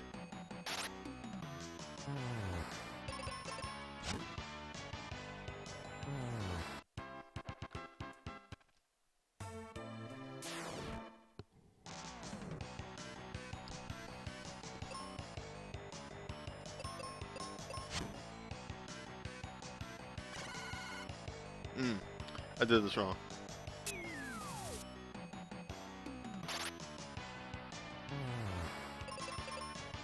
Oh well.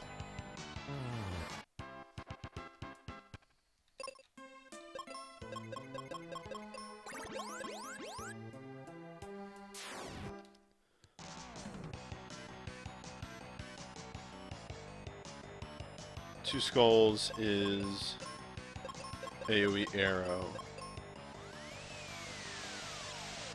Very good and easy.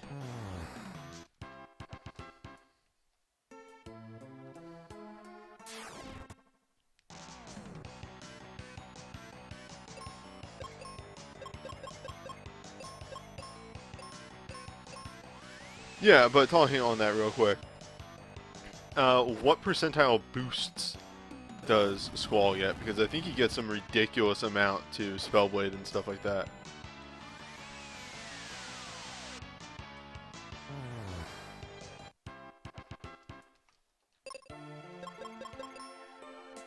Nice. I was worried about money.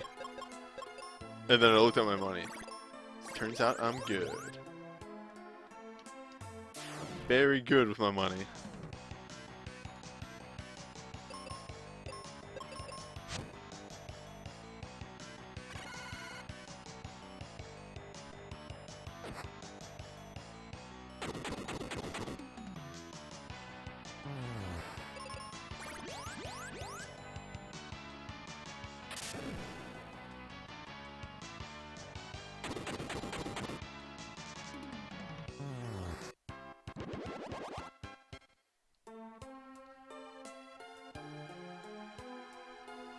Oh, okay, I see.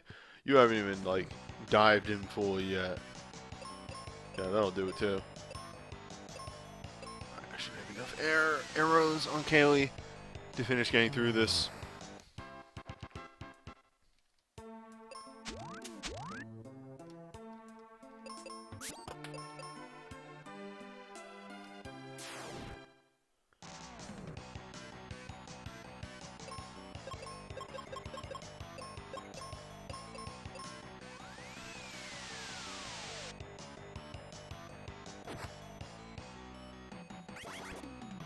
Oh no!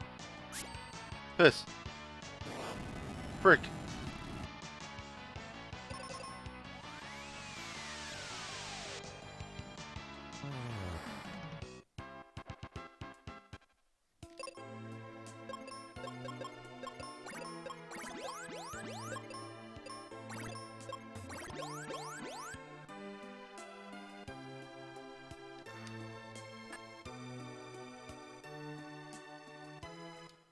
What are the ads on this? Alright, this is just AoE arrow with both people.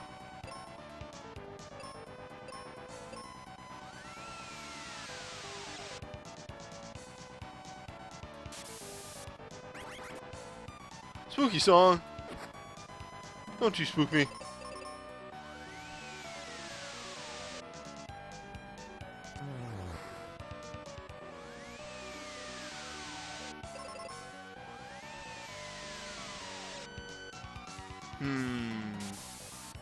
Well.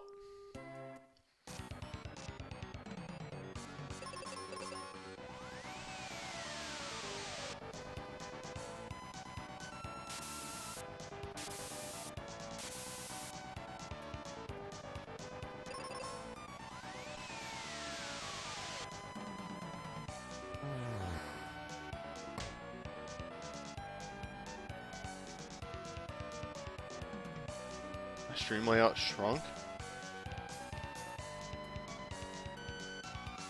Wait, that's weird. That shouldn't happen.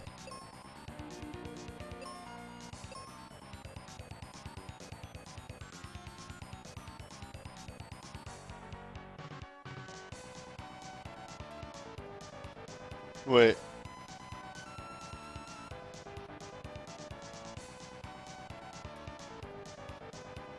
There's nothing below the... Oh, wait, hold up. I definitely see something... Oh, what the...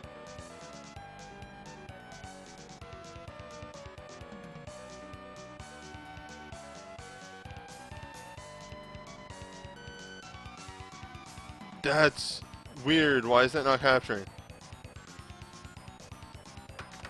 Hold up. Has that been like that this whole time?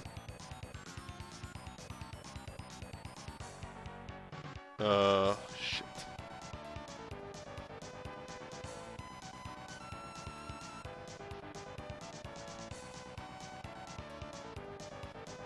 Oh, piss. Okay, I see what the problem is.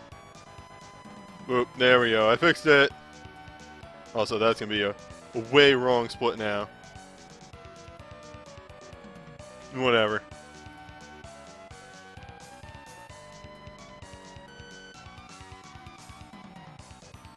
That's really weird. I know what that was. I just don't know how that triggered.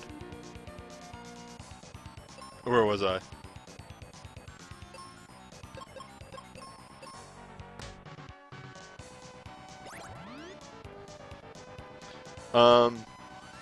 Yeah, so pretty much what was there before was, also global hotkeys, which is what undid that one split. Oh well. It'll be fixed next time.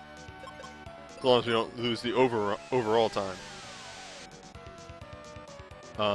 So what was there was a YouTube capture thing. For when I was running Mega Man that one time. And I don't know how I did it, but I deleted I activated it, which tried to put it over everything else.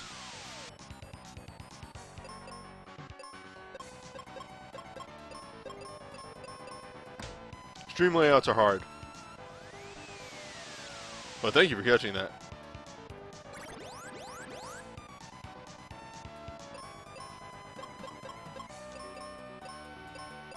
I should have noticed when I didn't see Benji in the cup anymore.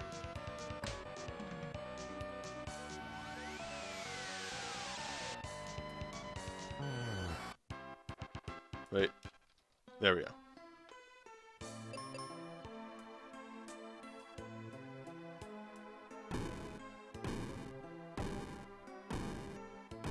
I think I can edit the move split to be like 105 or whatever it was.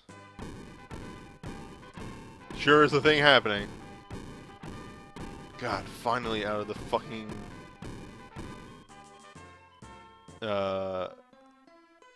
tree though. That dungeon takes so long.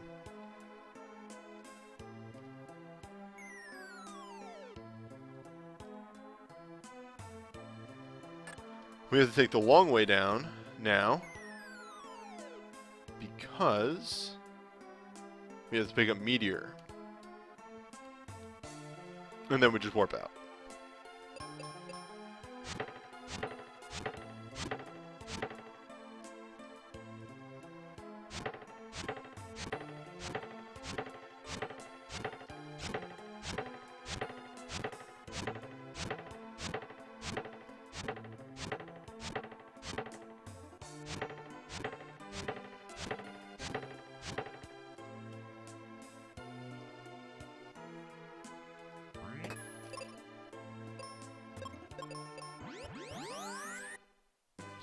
Story-wise, where are we?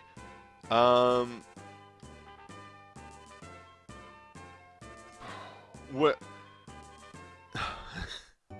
It's hard. So this game's kind of split up into quarter or fifths, really.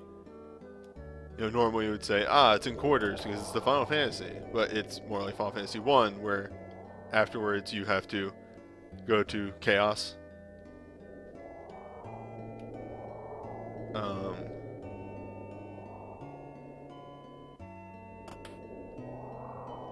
This isn't the one either. The fuck am I going?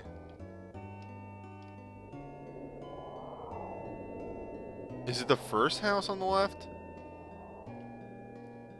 So yeah, the game's kind of split into fifths, and we're currently in the fourth fifth, completely skipping the third fifth, with the first and second fifth being very, very short.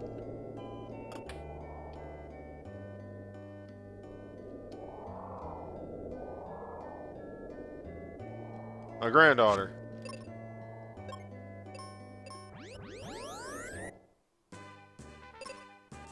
By the way, the thing that we picked up there is extremely good. It gives us a bunch of status resists, which we would have had one or two of them by this point, but we skipped the first two accessories.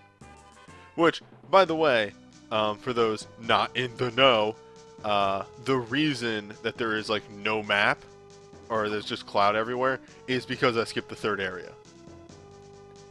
Normally beating the third area replaces the cloud cover, or clears it up, but because we skipped the third area, that cloud cover never gets fixed. Alright, you ready for the new hotness? Actually, it's the same as the old hotness for this fight. Ah, piss. I fucked it up. God, the fucking auto mount multi-target is going to be the death of me. Maybe Benji's strong enough? Nope.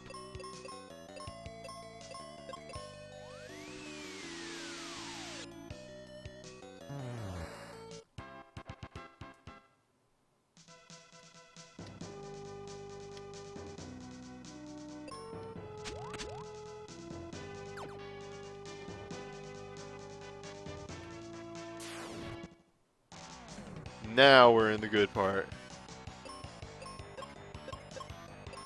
The only dungeon where we use Meteor. Because for some reason, maybe just because we just got it, everything in this dungeon is weak to Meteor. Yeah, literally. You can fight all combinations of Mount Gale enemies this way. Meteor and arrow single target. Yep. Which means I actually did that wrong. Go figure.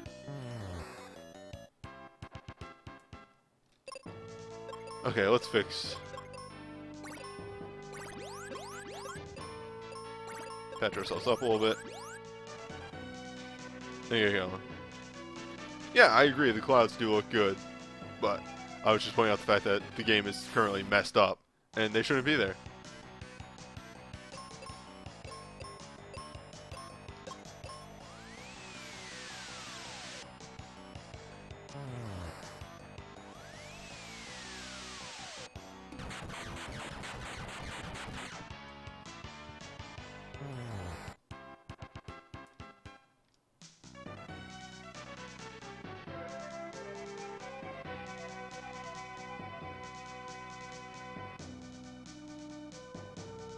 Yeah, I'll probably get a sub 3 hour, if only because the tower, Pazuzu, which is also determined by how kind Pazuzu's tower decides to be. Will I have to scale many floors, or will I be able to leave early? Which is the one thing that I can't practice for because Pazuzu is random.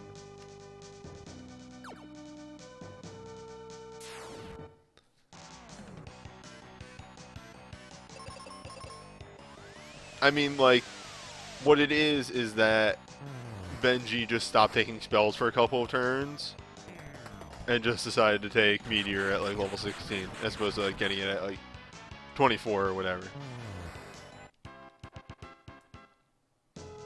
Like, the DM just let him take a Paragon spell in Heroic tier.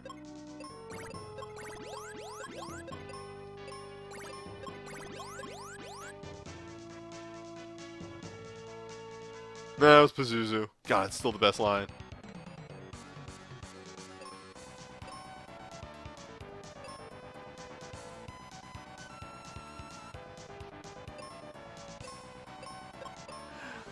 It's D&D jokes.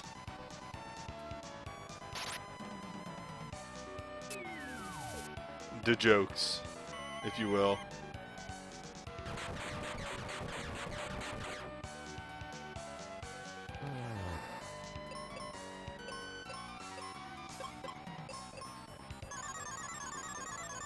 Okay, so Doom Dance will continuously be the scariest goddamn thing that the game can do.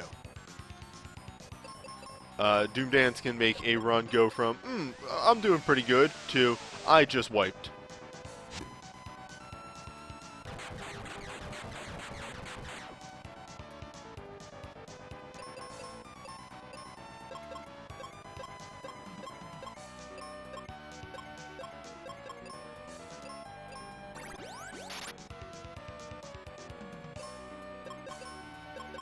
Should have healed.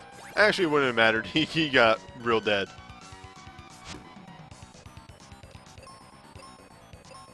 I had a moment of, oh man, I should have been smart and healed Benji, and then I realized that he took double his life in damage. I would have done nothing. Benji was dead man walking.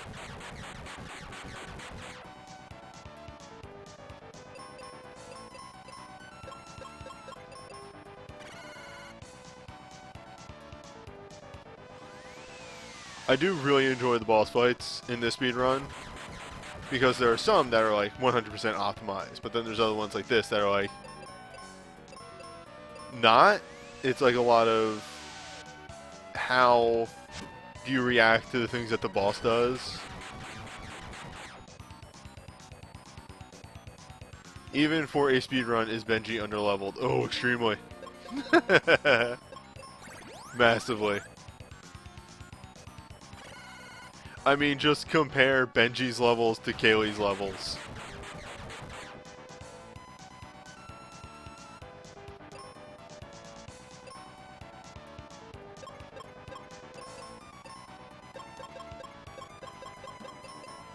I mean, I didn't really get much experience when I stopped to do that little grinding from the mess up, the incident.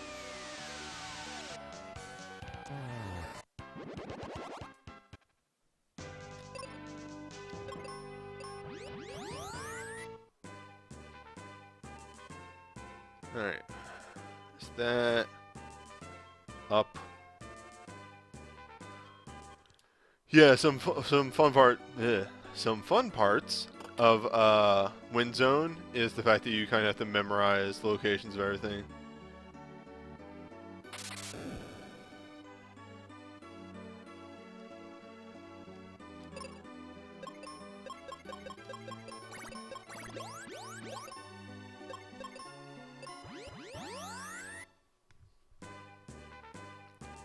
Alright. It's time for fucking Tower. This is the last, like, outrageously long dungeon. I would say that the final dungeon is actually shorter than the Tower. Whereas Max Ship is like 2 fights. Max Ship is so short.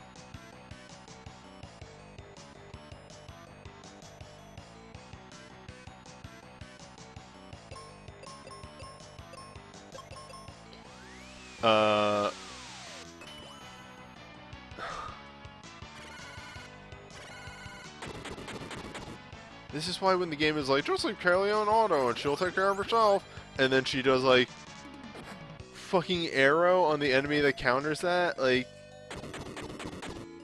no, the AI is stupid game, I'm sorry. Maybe it has to do it once and then it learns.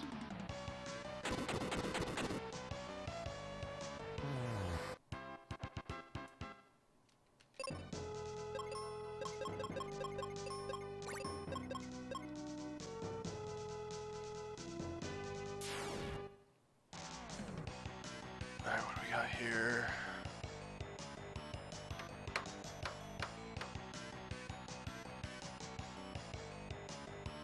Garuda, Beholder, Start out with exit and arrow single, then either attack the beholder with both if you kill or heal or something. Okay.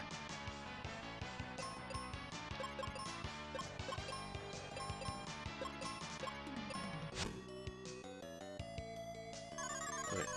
No, single target arrow. Piss.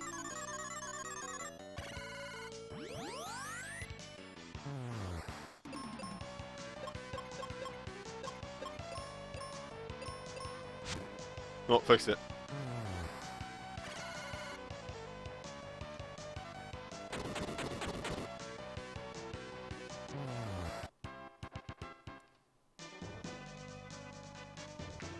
So the gimmick of Pazuzu's tower and why it's such a pain in the ass is Pazuzu is in the center of each room where there's an elevator. And when you talk to Pazuzu for the first time, then he books it. He will leave immediately.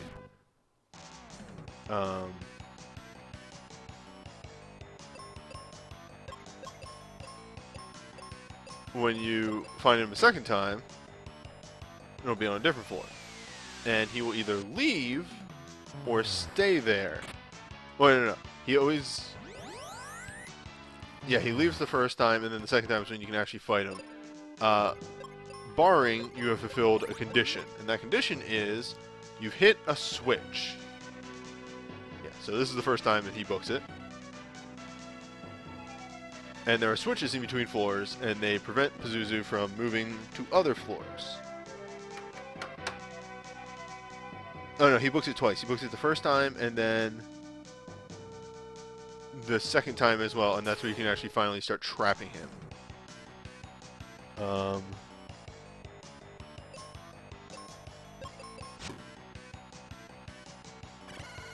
Pretty much Pazuzu is extremely complex to even fight. And a pain in the butt to track down. And more or less, there's a part of this FAQ that is a list of different combinations of stuff, and it's just like, if he's on this floor, this is what we have to do. If he's on this floor, this is what we have to do. So on and so forth, all the way down the list.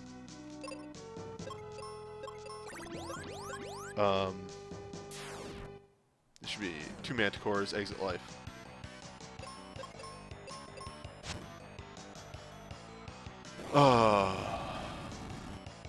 Once again, as I've said numerous times,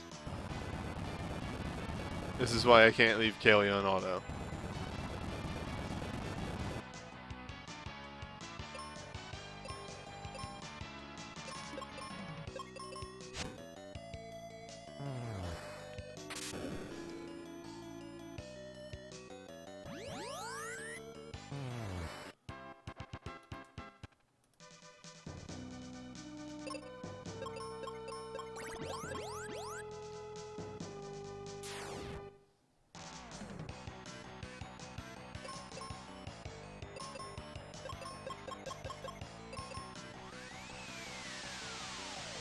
These things die pretty damn easy.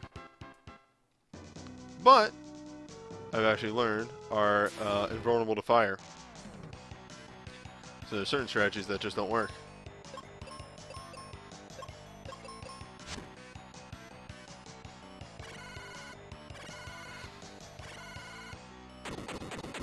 But like in this situation, I would actually turn Kaylee back to auto, because it's just faster for her to use heal.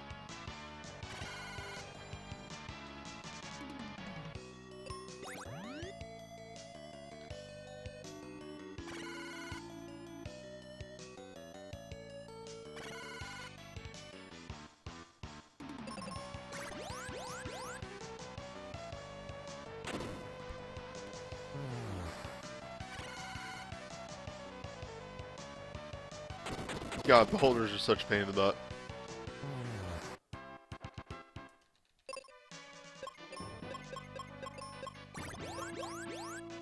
And they're the main reason why you pick up so many bombs on the way here. I never split for horsemen. I'm an idiot. My splits are all mad fucked up.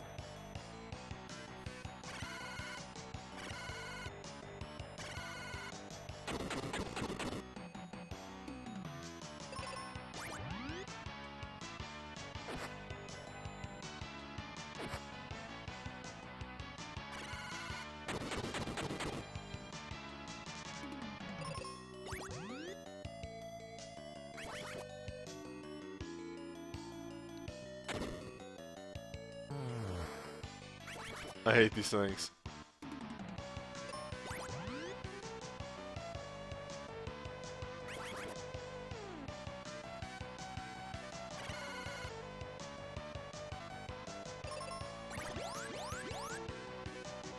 Things are the worst. They are so the worst.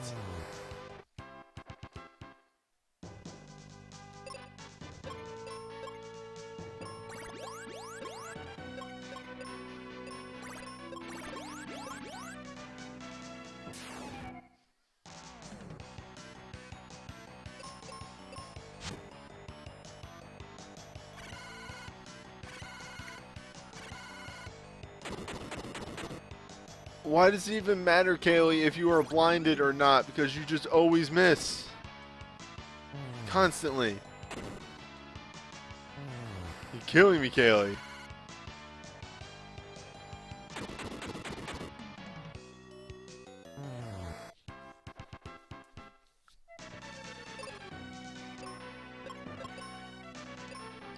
Ooh.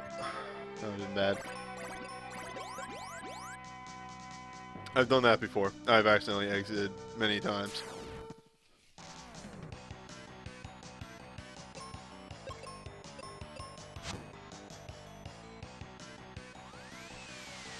It's fine.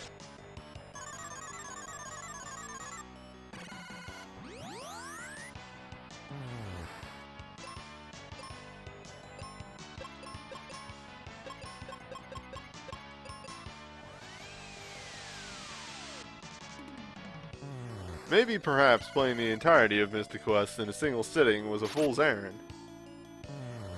No.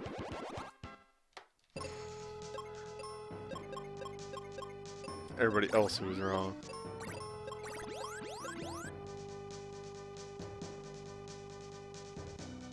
Down. Up.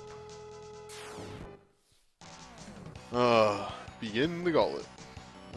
What do we do against these? What do we do against 3 Sphinxes? Oh, JJ, what am I doing? Here we go. Exit life, pray to gods that you survive.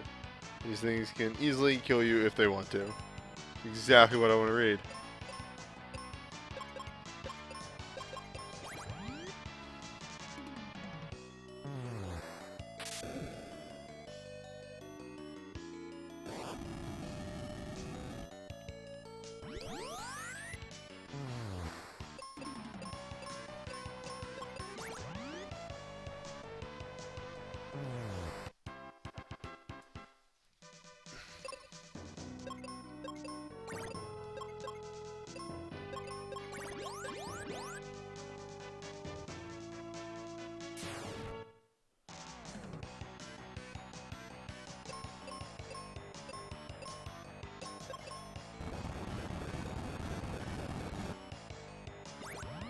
Oh my lord, the tower sucks so much. The tower is like... I think to myself, like, the tower's not that bad, it's just long, and then like the second I am in the tower again, it is just... immediately, I hate myself.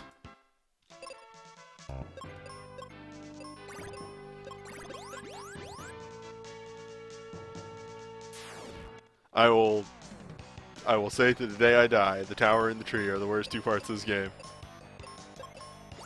Take those babies out.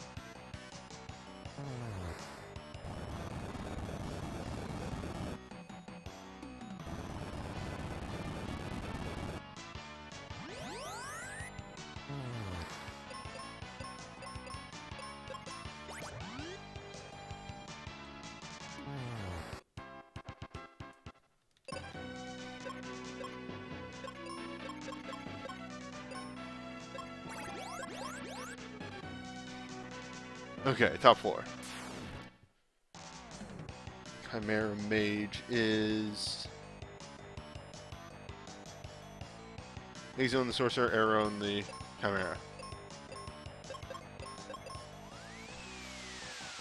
What are the best 2 parts of this game?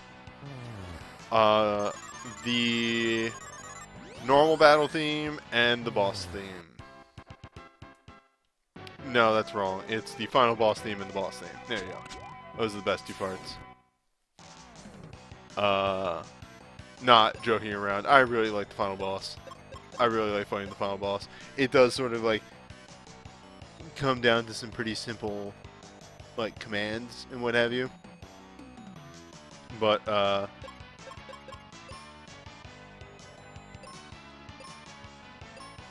you sure it's not critical health? Fishman face. Fuck, that's a strong suggestion. That's yeah. Shit. Did not consider that one. What do we got here? Exit, arrow.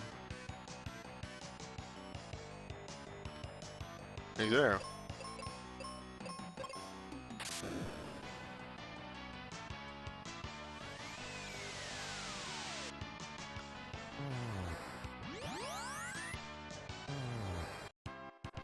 Yeah, again, like it, like not only because you skipped the zone and because you aren't fighting everything, but you are critically hampering yourself constantly in this run because like now I'm using exit on half the enemies that I'm fighting, so I'm getting half the experience. Once we hit Flare though, you'll catch Benji. He starts leveling up real fast because, you know, you start getting full experience from every fight.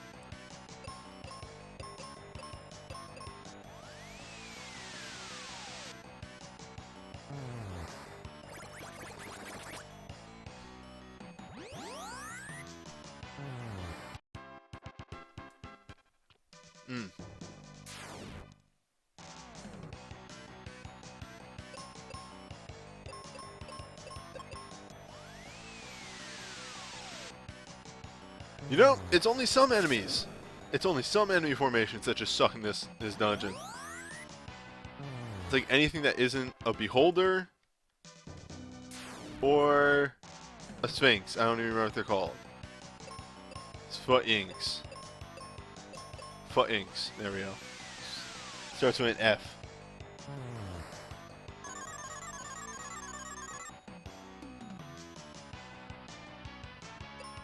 Wait, what the? Did I miss?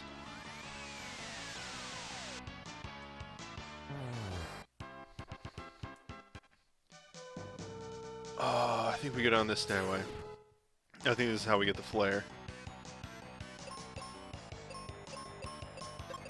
Note to self, use seeds after this fight. Heal and seed. Also, we got the good life total.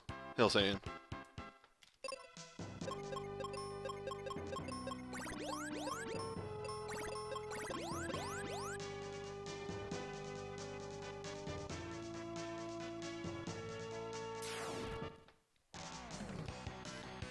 I believe this is just an AoE wind. Exit wind. Stop, you've heard this one before.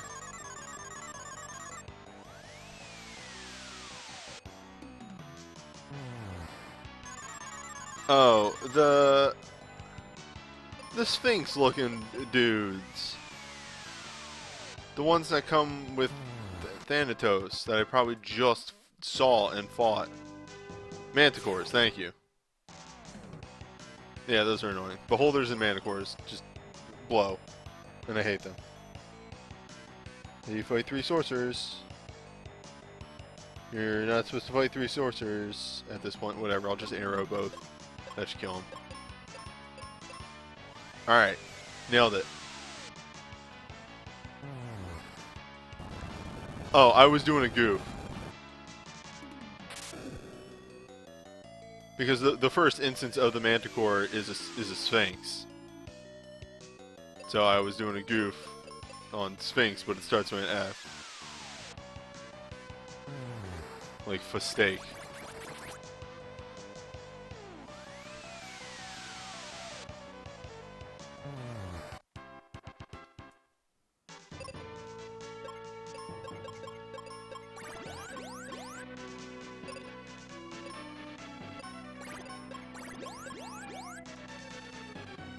Oh!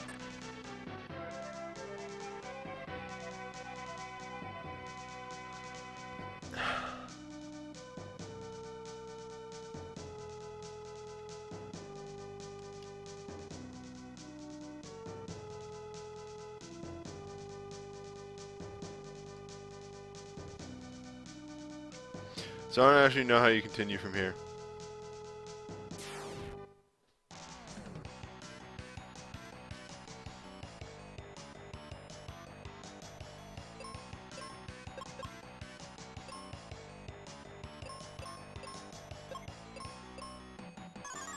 What is the move to?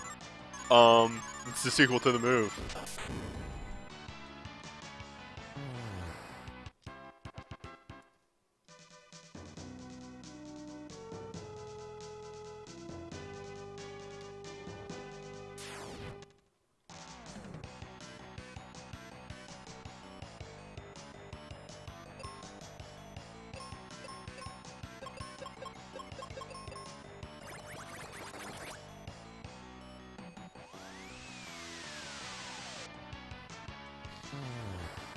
Alright, so give me a moment here.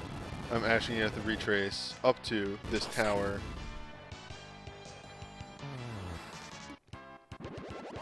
In this thing because I need to know how to do this.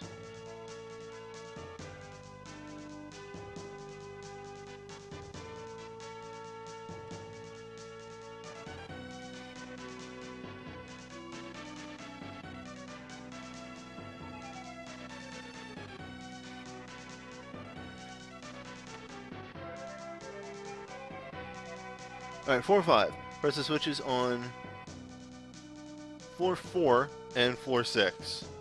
And then we can fight him. So I have to hit that switch right there.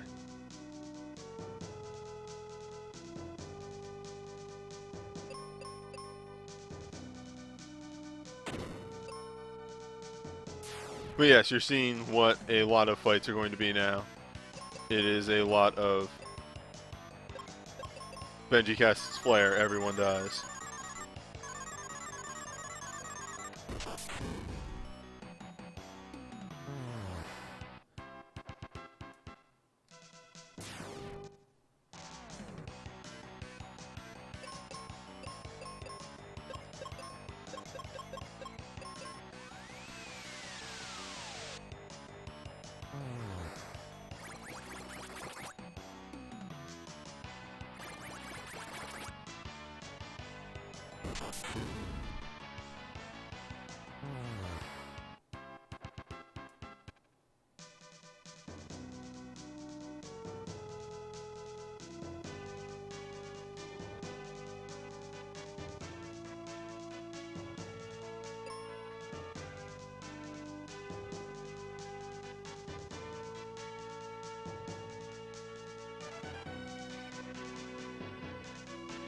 Yeah, so pretty much for best run scenarios, you get through, you fight those two, you hit the switch here,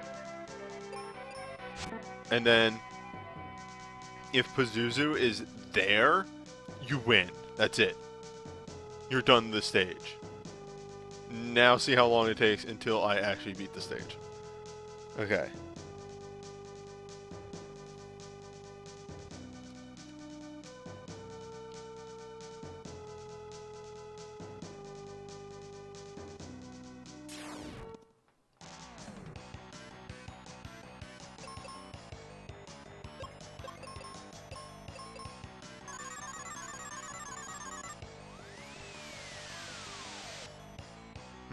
I might go like 3:30 on my time.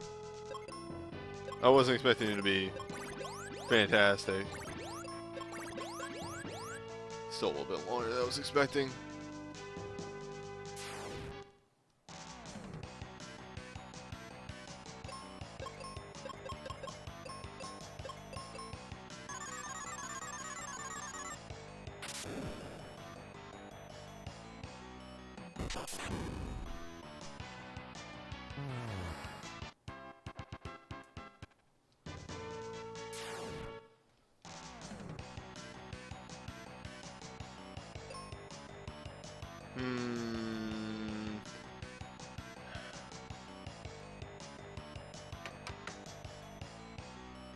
No, we're not on the course for the end dungeon.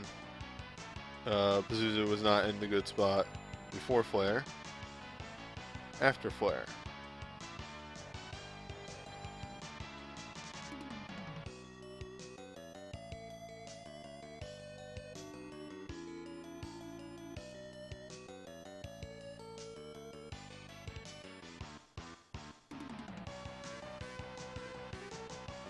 Okay, so apparently the strategy for these boys does not change. Hold up, I'm getting back to the guide for this tower. Because again, in my testing, you can't fucking test this tower properly.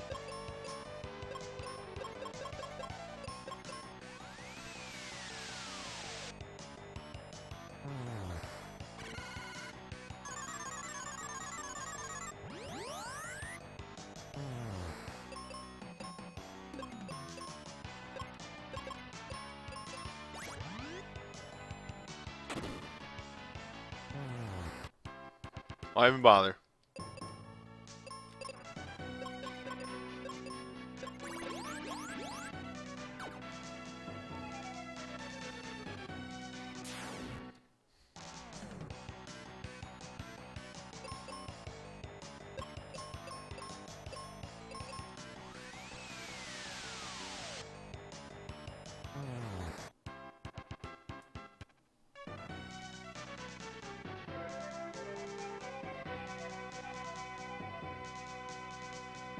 So this goes to floor 4.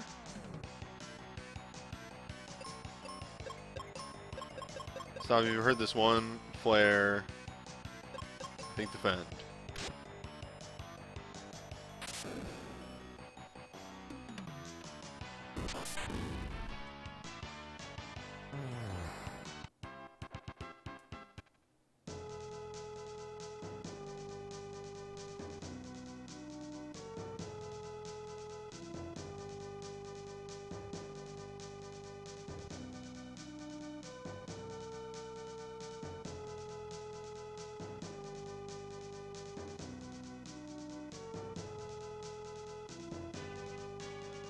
Alright.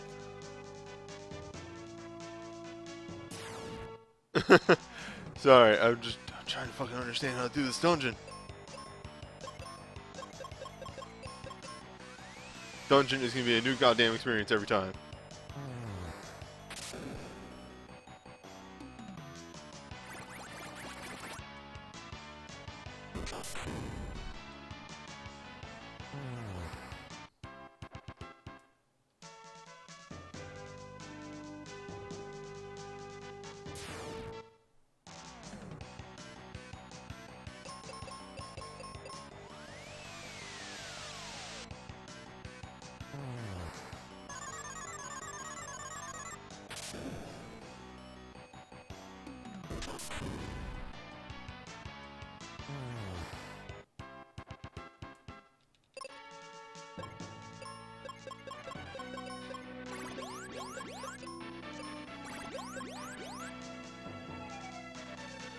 There's my switch.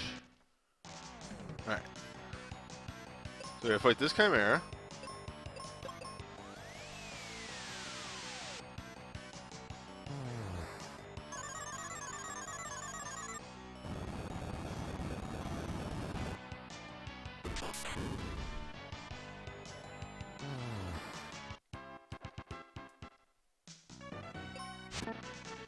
Okay, that's taken care of. So now we take this staircase right here. Fairly sure. Okay, let me read. Now forward, the Chimera with the switch and you block him. If he's only you found the door, go back the way you came, all the way until floor 5. go right here and fight the Thanatos, Garuda, and Sorcerer. Hold up. What?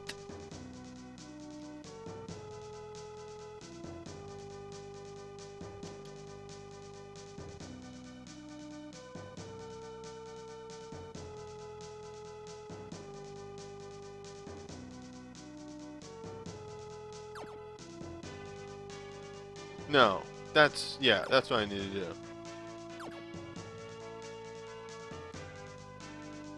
Yeah?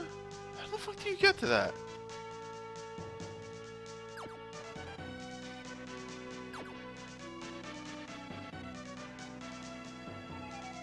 That. Okay. Alright, got it. Nailed it. Got it.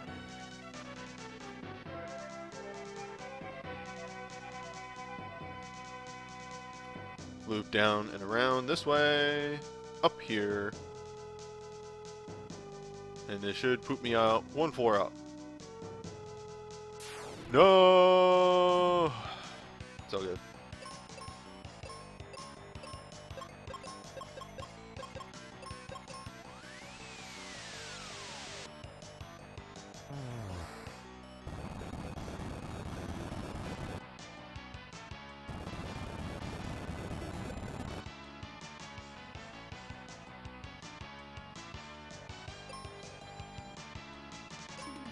Oops!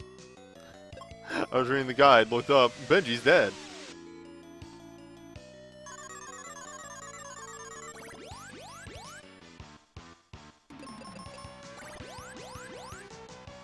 The worst.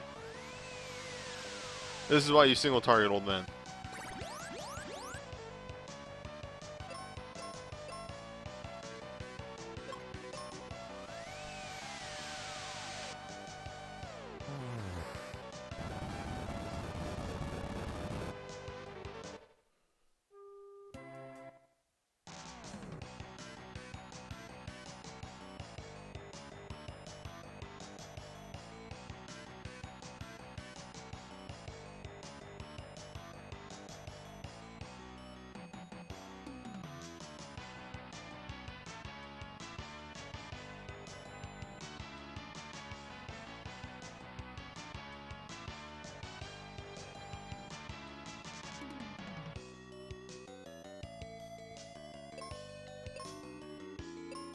Yeah, I think the guide may have confused itself a little bit about which way it's going for stuff.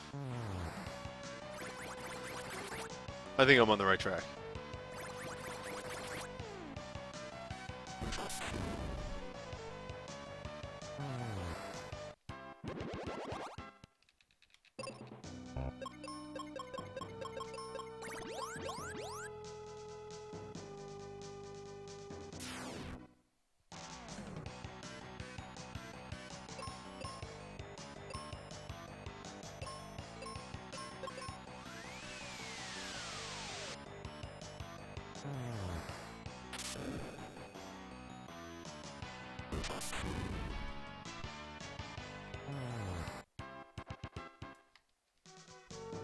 Beep. Oh, wait, hold up. I don't know, it's almost bad. There we go. Ooh, we got another wizard spell.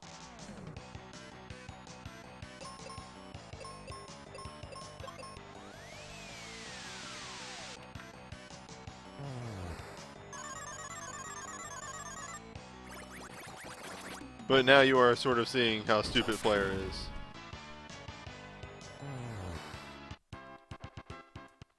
Alright, so it should be good. Wait. No.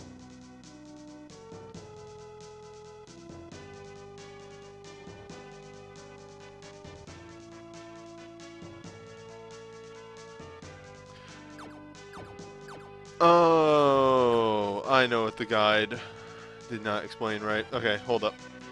I think I got it this time. Possibly. We'll find out.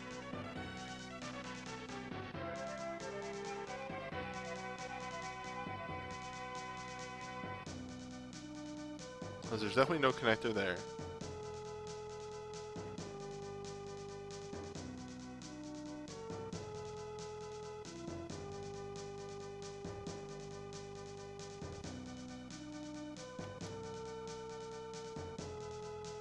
Oh, I'm not giving up. I'm just trying to actually figure this out.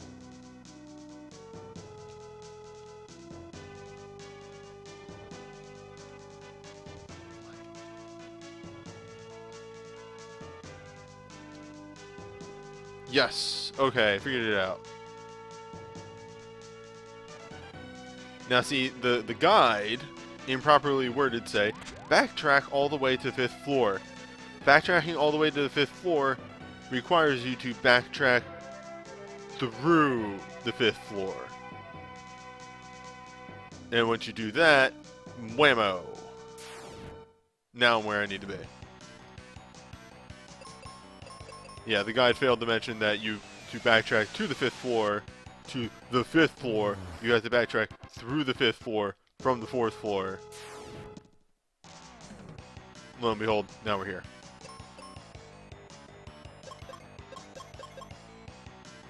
Okay, I'm gonna jump down to the quick kill enemy formation thing again.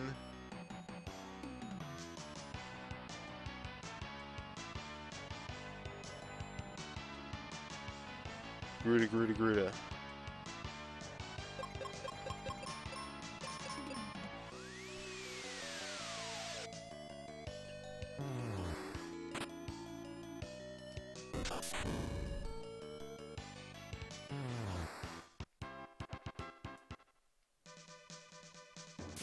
Yeah, I think the first major goal for speedrun times on this for me is going to be,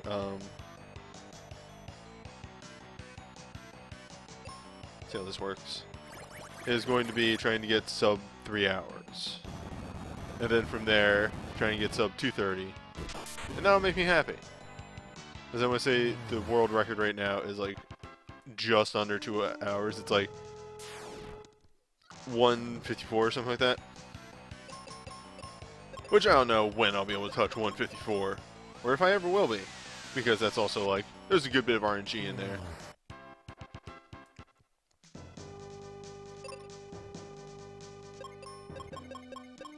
Okay, this should just be boss fight, so let's heal up. Yep. Whoa! Got the mech!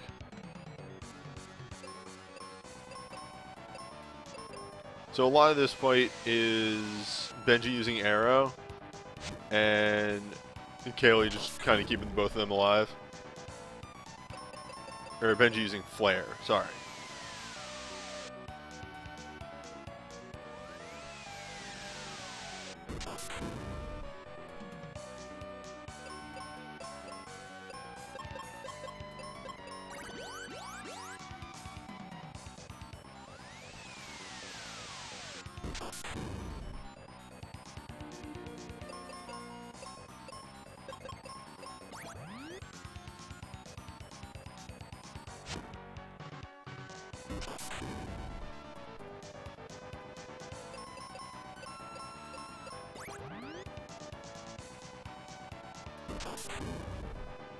Alright, so now it should Psycho Wing. Psych Shield, sorry. Oh, that's bad. That's the recovery turn. I'll lose 1 turn of DPS.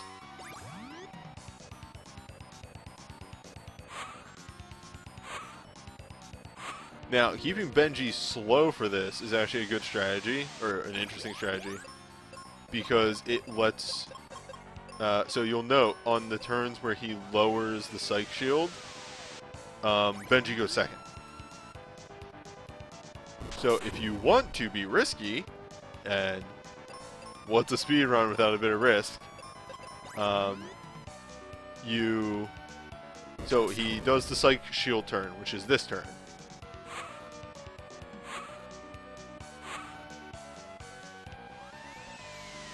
And you, on Benji, seed yourself with Kaylee healing yourself instead of healing Benji, because I'm good at video games.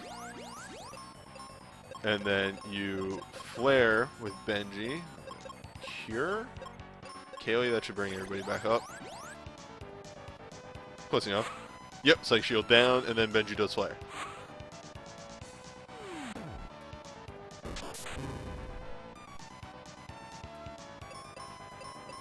And that's why on those first turns, I try and be really aggressive with Kaylee. Because once this boss gets going, Kaylee never gets a turn to attack.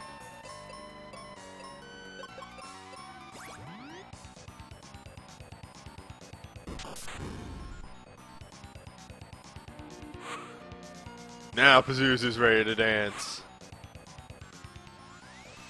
Fuck yeah, let's go.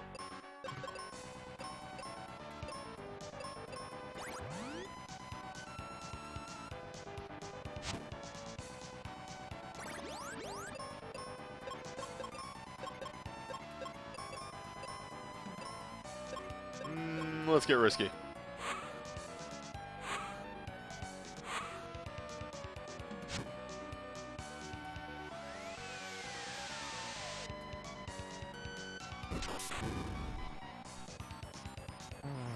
Nice.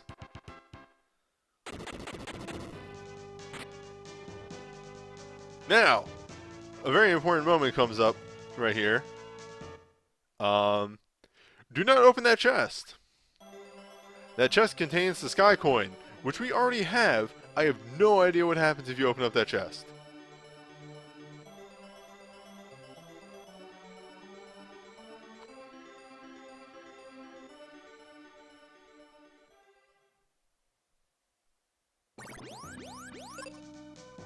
That was... Yes, see, that contains this. We do not want to do that. It probably hard locks the game, let's be honest here. Save state and commit science. I'd rather not. Okay, so we're back here. I'm actually going to use the save state real quick, only because I don't exactly remember how this trick works. Like 100%, and I'm going to try and recall it from memory.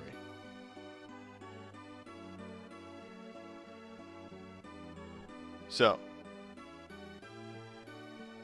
I go over here. The reason that we had Kaylee on auto a lot during the level is so that she would use up her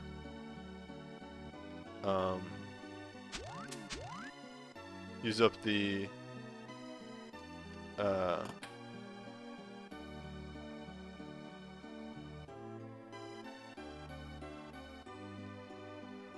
sorry, I'm thinking really hard right now. She would use up all the heal potions so that we would have an open first row slot. I think I'm looking for the inn. Yes, this woman in the inn. 0 cure potions.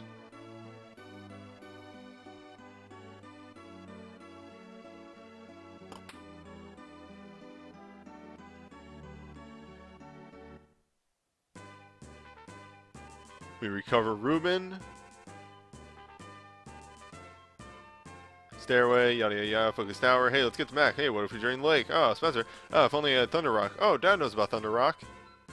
Well, let's go to Reuben's dad and get Thunder Rock. Bye, Kaylee.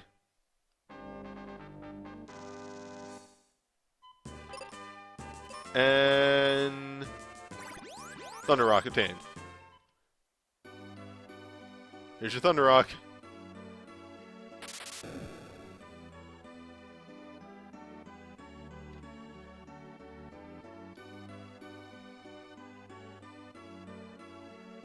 There was one other thing that I was supposed to do and didn't.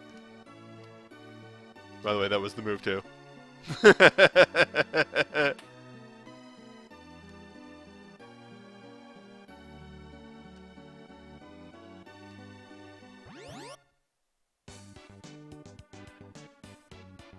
It wasn't. Rough day at work.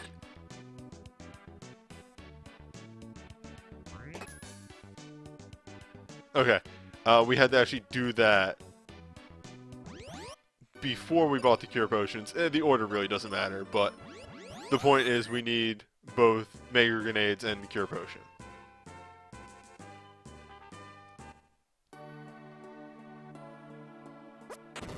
For that.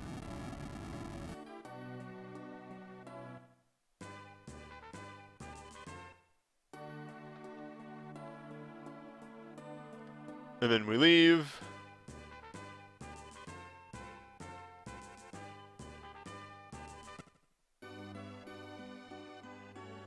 Go to the inn.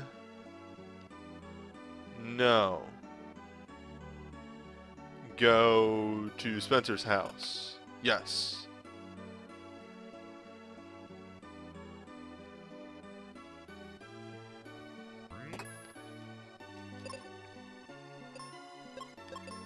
Actually faster to exit and re-enter than to walk out of Spencer's house.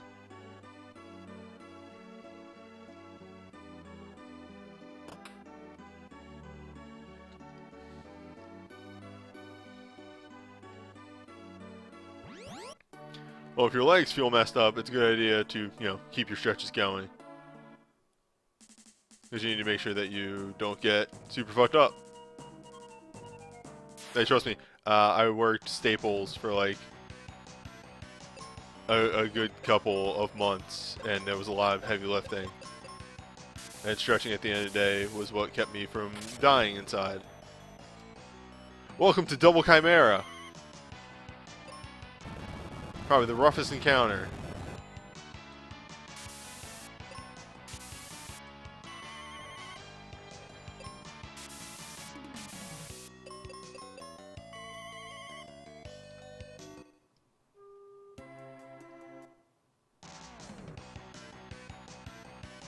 Also, Double Chimera, you're supposed to meet here. I had that wrong from the beginning.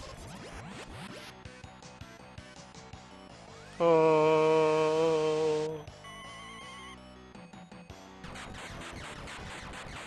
Chimeras are strong against fire. And Flare is actually type fire.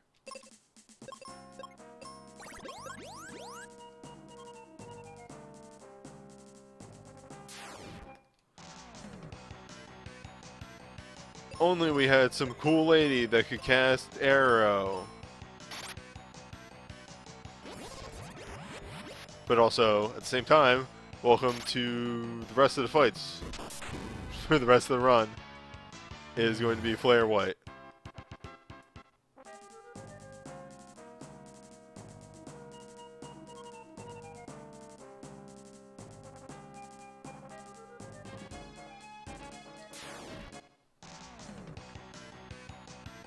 Hold up.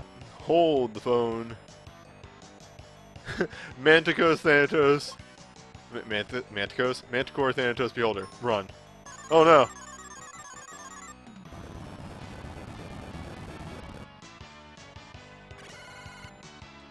Yeah, no, like that's what I'm talking about, Wazin. When I worked at the Staples, like aside from, being a cashier and everything that entails, I had to do a lot of heavy lifting. No, Dulhan was the boss version. Thanatos is the non-boss version, or as dumb as that sounds. Alright, this isn't actually just Flare life on every fight, like I was making it out to be.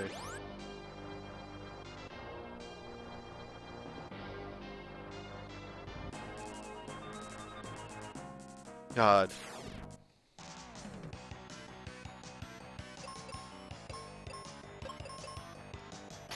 Let me tell you about having to lift like,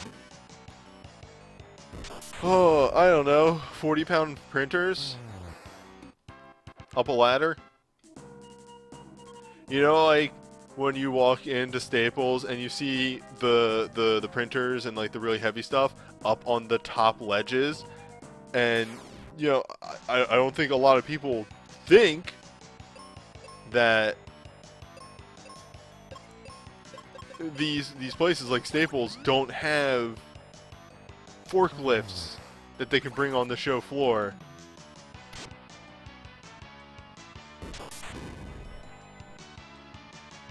That people are carrying those things up onto those everything.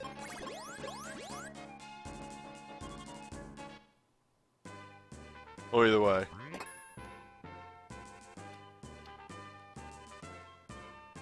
That's not boat split yet, by the way. That is not where I've determined boat split to be. Ruben's hurt.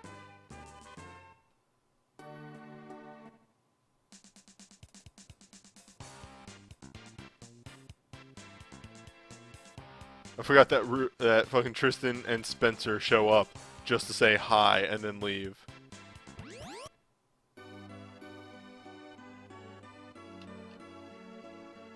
Staples is still a thing. People still need office supplies.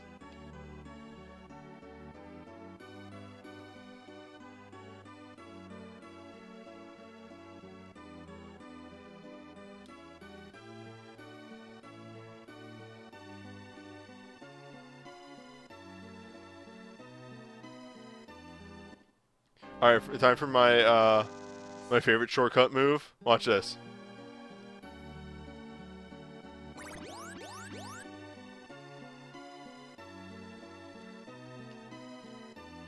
Oh, no, it's Mac. You have to talk to Mac, that's why.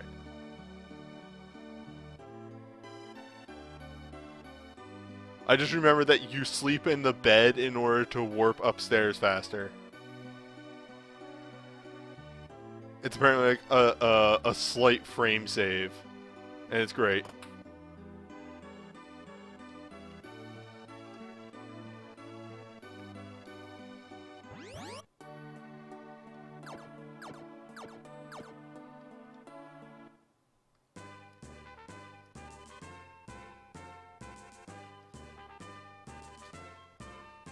Got that split right.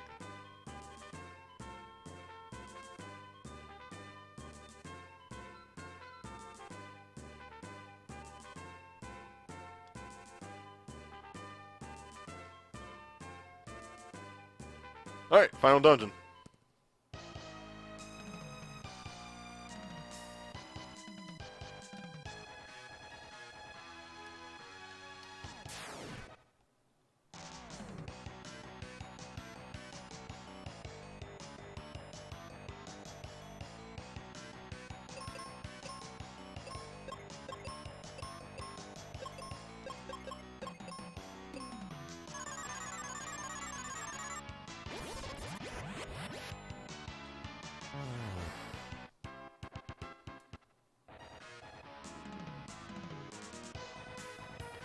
Alright, now there is a optional item here. You don't have to get it, but I do. So you do this move right here. You get all the way over here.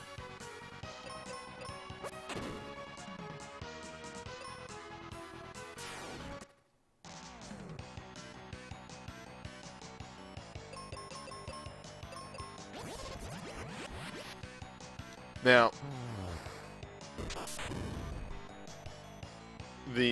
nice. It's a good year. So just quick explanation. So that's the Age of Shield. It's armor. What we had before was this. The Age of Shield gives us protection against Petrify and Paralyze. And just all in all, remove some RNG from the rest of the run. Because just Benji can't be petrified anymore. And it's common enough in the rest of the things that I think the, like, I don't know, 30 seconds that you take to go grab that is gonna help. Like, a lot.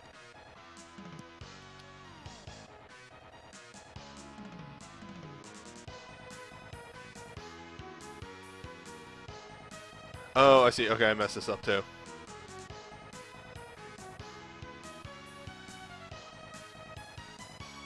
Alright. There's another skip there that I straight up screwed up. I wish you could switch weapons while moving, but alas. So you're supposed to go down... So you're supposed to go down that fourth staircase and do some shenanigans, but for the skip, you go down this staircase, this way, hold left, and that lets you skip a couple fights.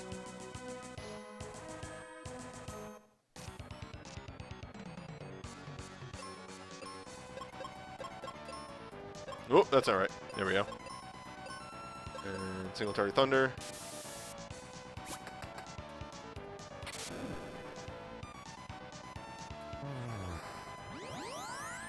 Whoop!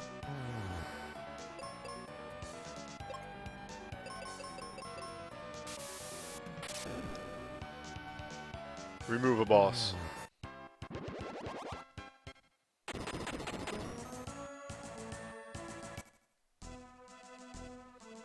A brief stop back in Focus Tower. And this is why we need the Sky Coin. Right here.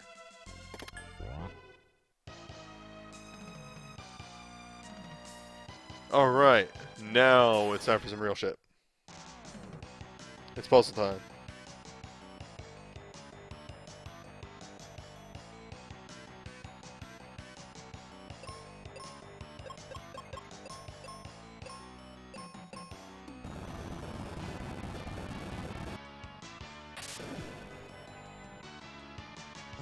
Oh, my feet are really cold right now.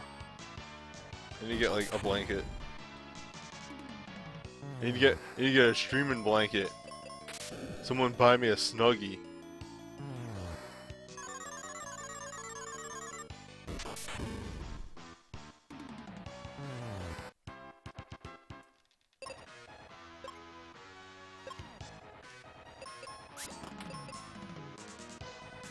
A streamy, yeah.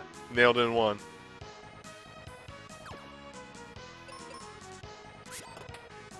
Alright.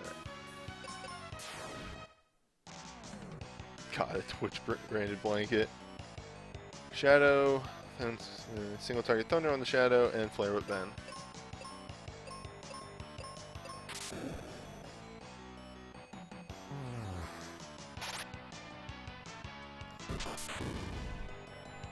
See, like right there, that she did paralyzed claw, and because I got the shield, didn't infect me. Like, cannot stress how good it is to pick up that shield.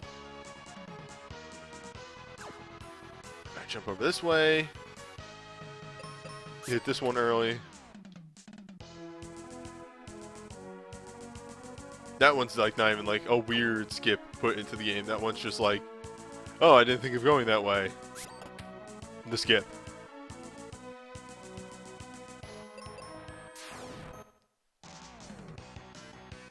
That one should just... I'm going to actually predict this one. That one should just be Flare and Thunder again, right?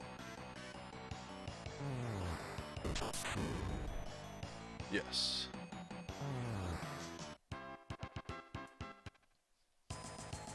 A lot of these are just like you have to make sure you have the Dragon Claw equipped. I think I need to seed Ben, though. Whoa! The number of times that I almost do that is too many during this run.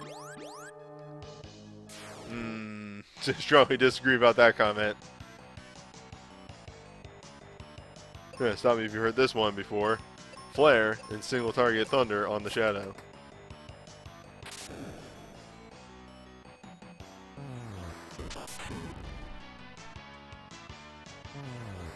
Wait, hold up. That might have been a copy and paste because that definitely doesn't work for this situation.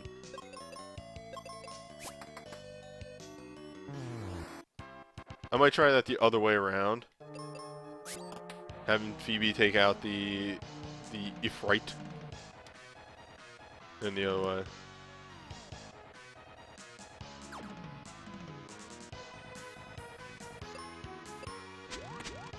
God, TwitchCon. Yep, I love Twitch. They let me do some fun stuff. Let me do a hobby. And, you know, it's crazy when you think about the fact that I can do this. God, TwitchCon is a lot of money, isn't it?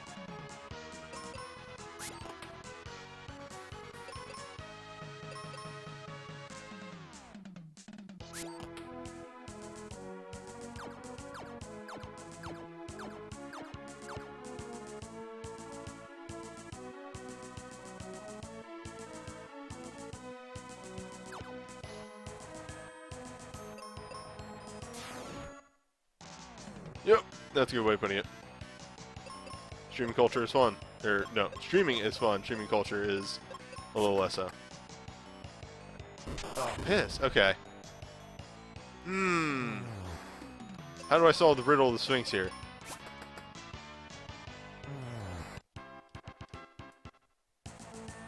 I'll figure that one out eventually. Later runs. Later runs I'll have the moment.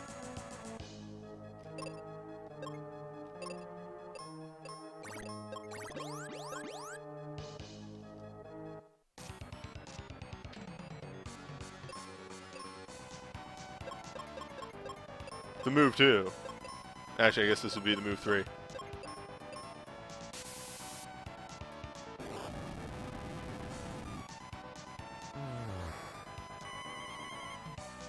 It attacks you with woof.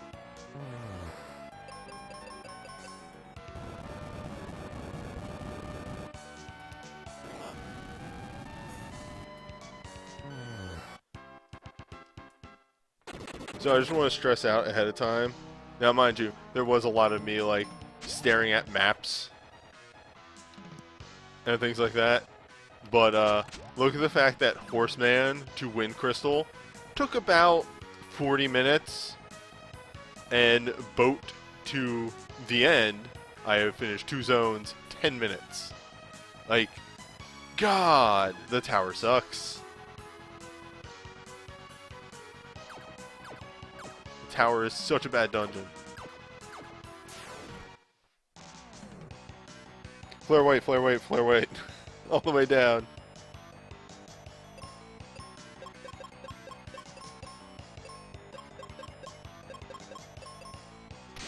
Yep, every encounter in the lava dome is just flare white. No, wait, I'm sorry. There's one exception, and that's if you fight 3 dogs, and that's just flare, because flare is type fire.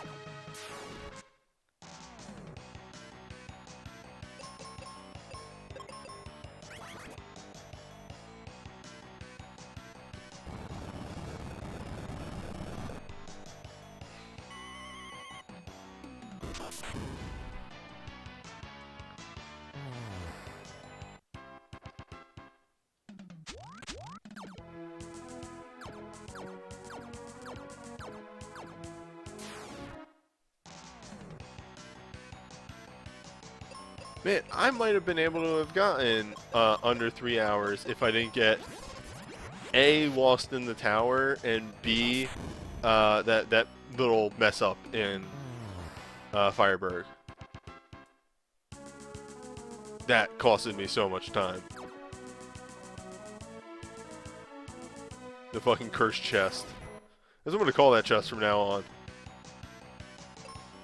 Uh-oh. Uh-oh.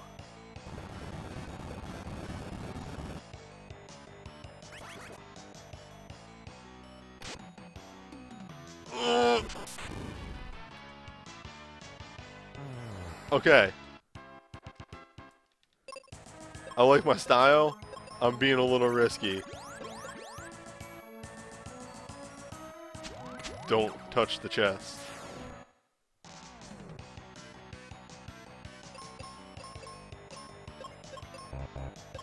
Honk honk.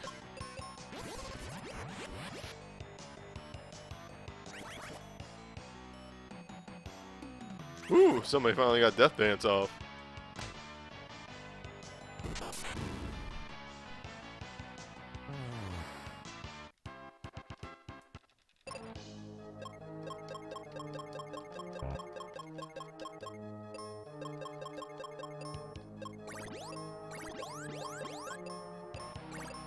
I forget the strategy for this guy, but I think it's just use a lot of wind. Touch it. You got your feet. You got your feet.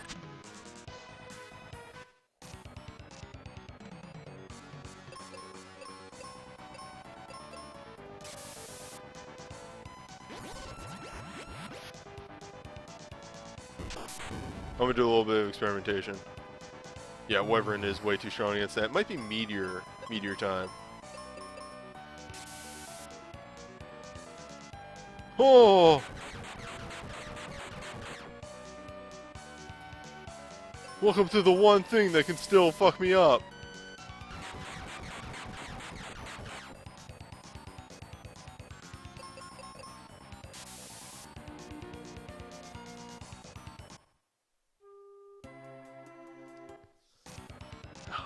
That is the downside of this run. Never picks up any of the upgraded helmets,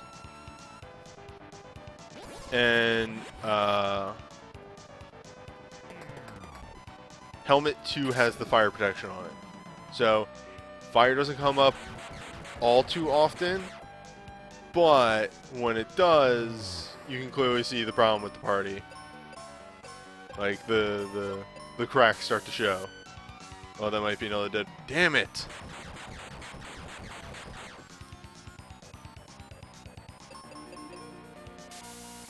Yeah, this Wyvern is real rough. I think it has about 2k. So, yeah, we super need to not die immediately.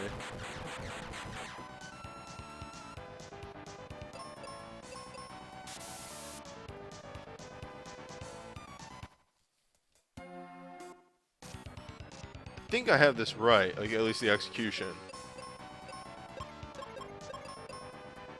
But maybe I will scroll up just to make sure.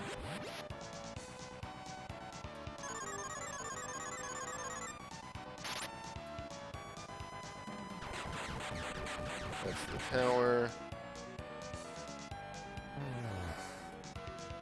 Skull's Rex.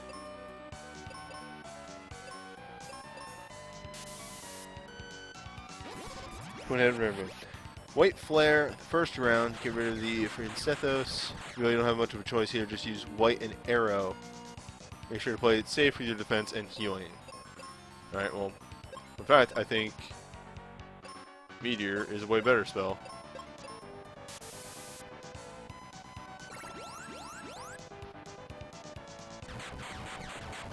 Alright, he only has about 15k. Very low amount of health.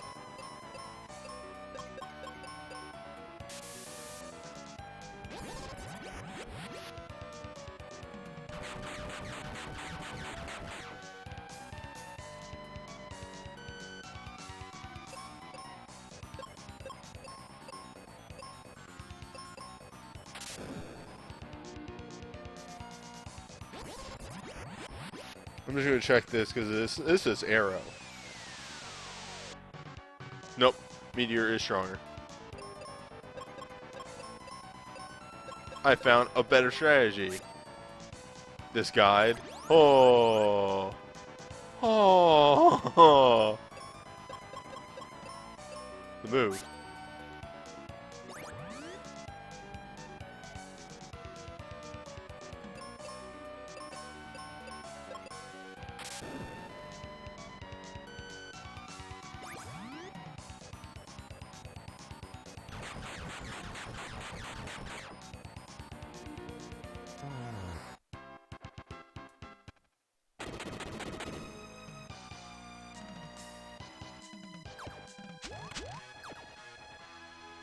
Okay, now we leave.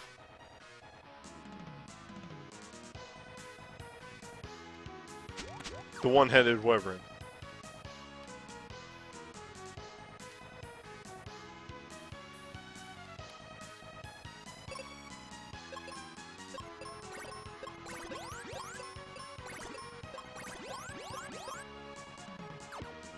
Alright, one more stage. Okay. This way around and up.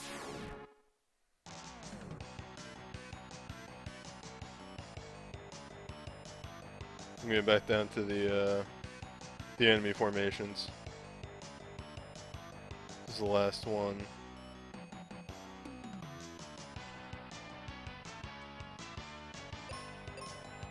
So if you heard me this one. Stop me if you heard this one. Flare and Thunder. Yeah, so a lot of these are Flare, Thunder, Flare, White, except for if they're two Chimeras, because Chimera resists fire, so you gotta use Meteor. I mentioned that earlier, but it bears repeating.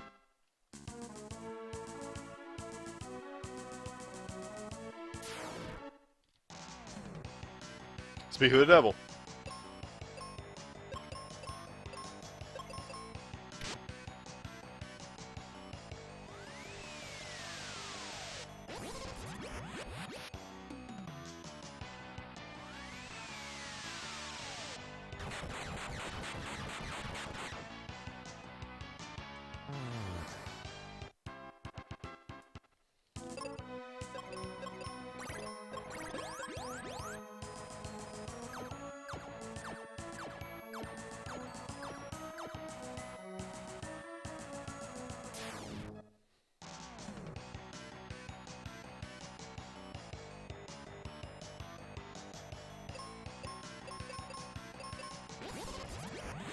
This is the other formation you use Meteor on.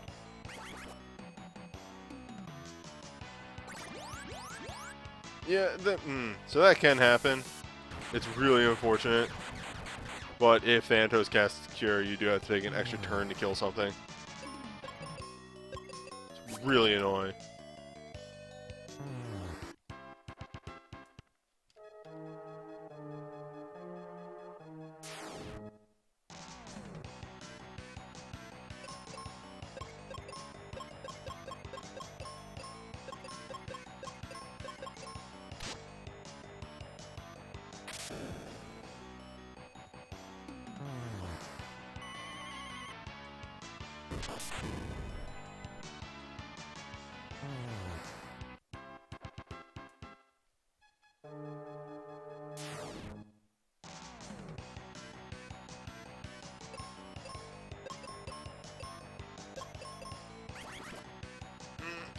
Oh, piss.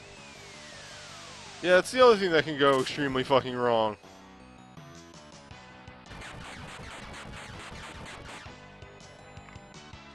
No, we might be in Dead Man Walking state.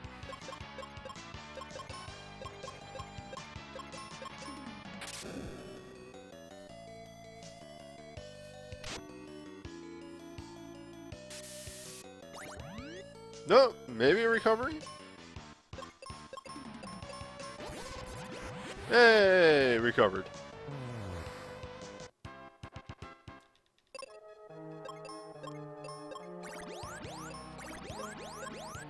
Oh, gonna seat up.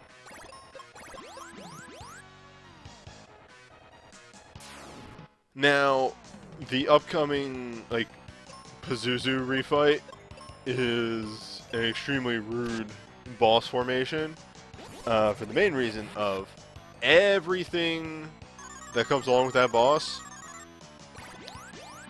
can use instant death, as we are sort of seeing right here. A heads up, a preview. And pretty much that can happen.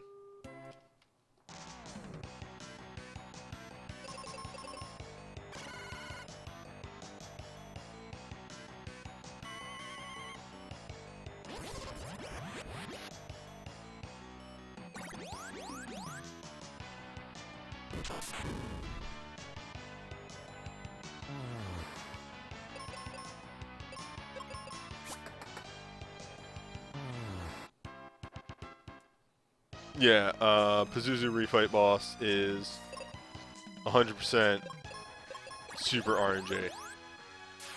On my speedrun test run, when I was learning the speedrun tactics, I think Pazuzu refight took me somewhere along the lines of 7 minutes or something like that for a very short boss, mainly just because I kept instant dying.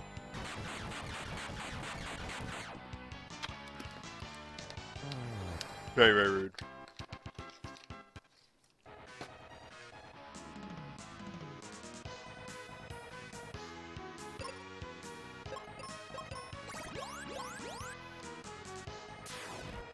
Hold up. No, actually. Oh, can I? Oh, no.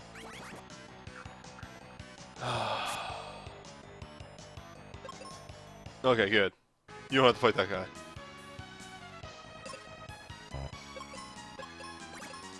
I always forget that. But that's like a really cool trick of just, nope, you actually just sort of like mantle over. You're done.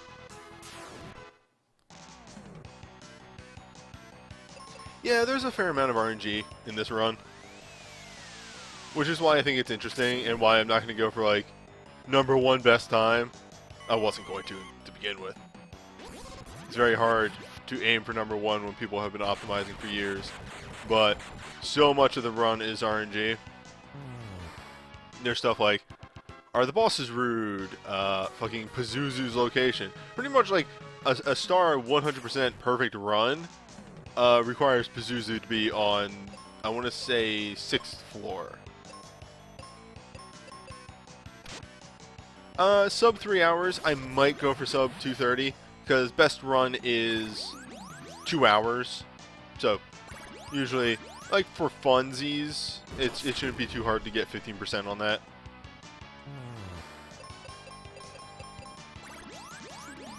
Oh my god. The rudest knights.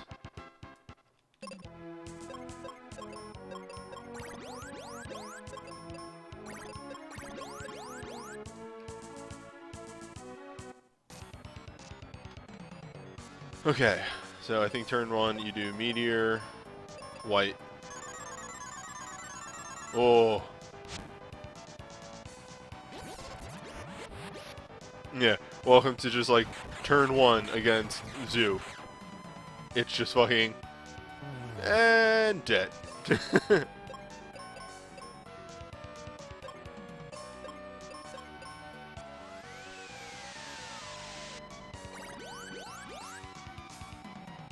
Yeah, Pazuzu can move around. It's just that there are certain formations that, like, as soon as you see him, like, on this floor, you know how to solve for Pazuzu.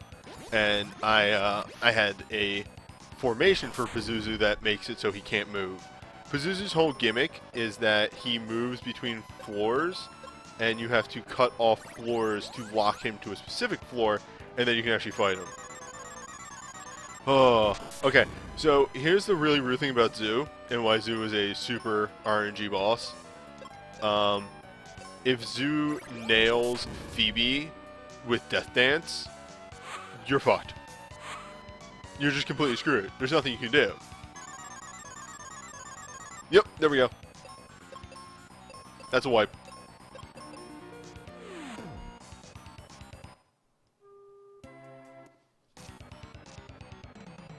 This run skips Lava Dome, so Benji doesn't have the revive spell.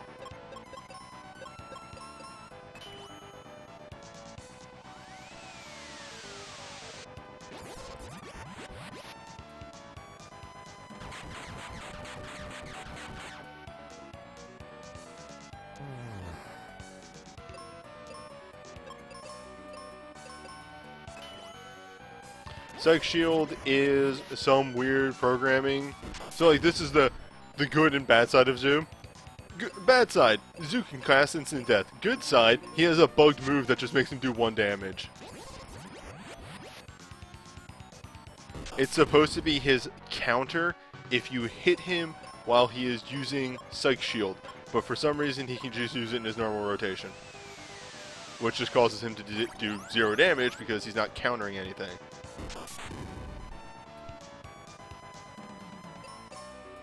The dichotomy of Zoo.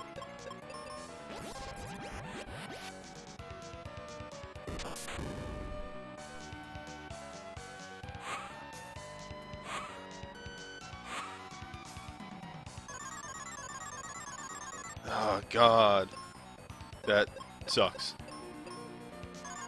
No, no. Oh.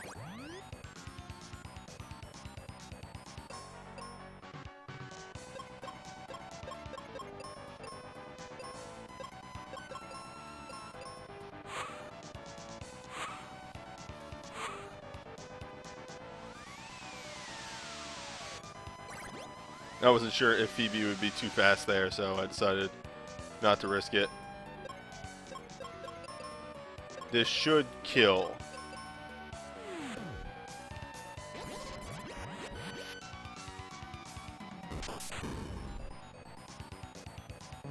Yes. Alright. The actual final boss of the run right there is Zoo. It's extremely Zoo. Things with the Dark Lord can go south, but oh boy, Zoo is the fight against RNG.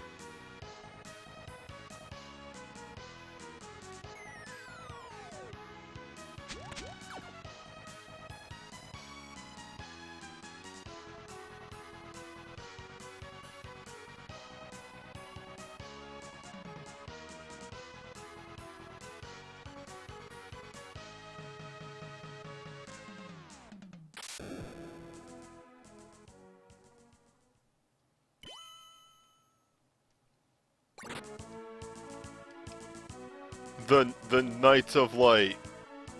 The Light Knights. That's us. The Warriors of Light. Okay, I'm level 22. So that means equip axe.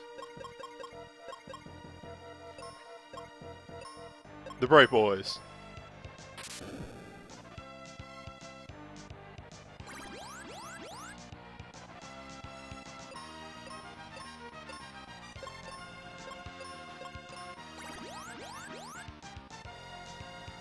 Fix that underflow. Underflow again.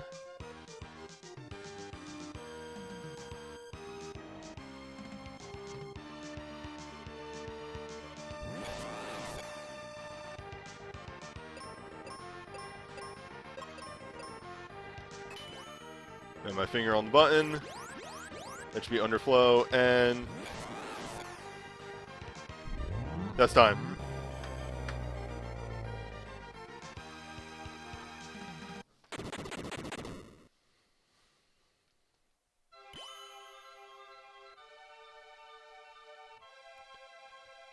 Oh.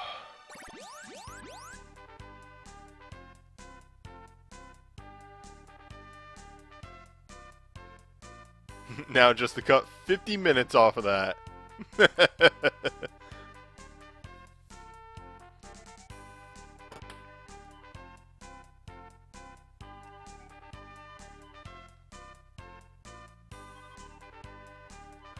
Oh.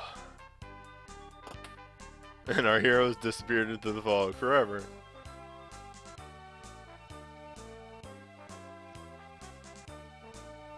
I like that you have to cast a normal cure on him once to fix up the fucked up underflow damage.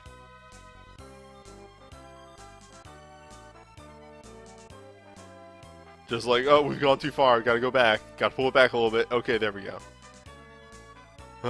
Yeah, there are some major optimizations on that. Obviously, I need to memorize enemy formations better. Like, I need to just study that shit. I'm pretty good until Ice Pyramid. Ice Pyramid's where I start to fall apart a little bit.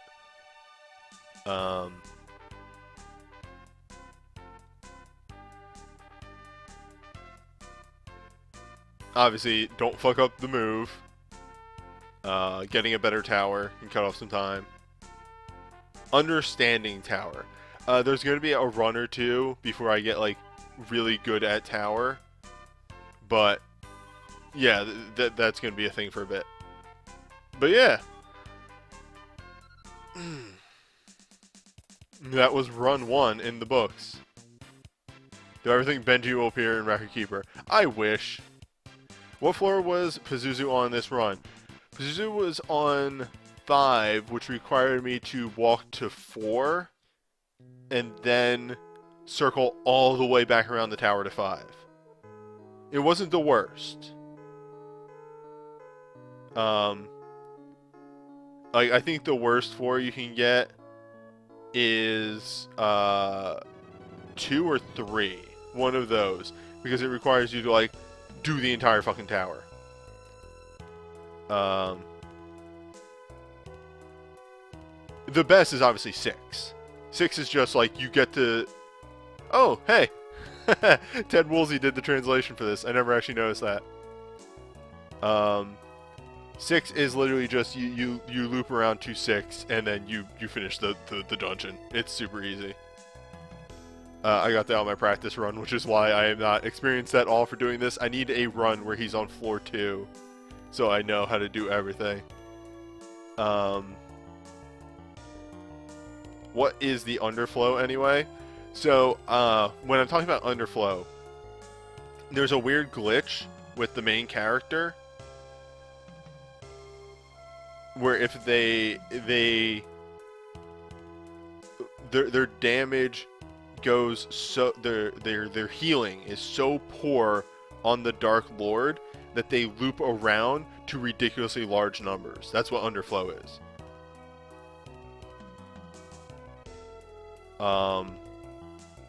Like the Dark Lord, I'm gonna look at it on this this iPad guide real fast.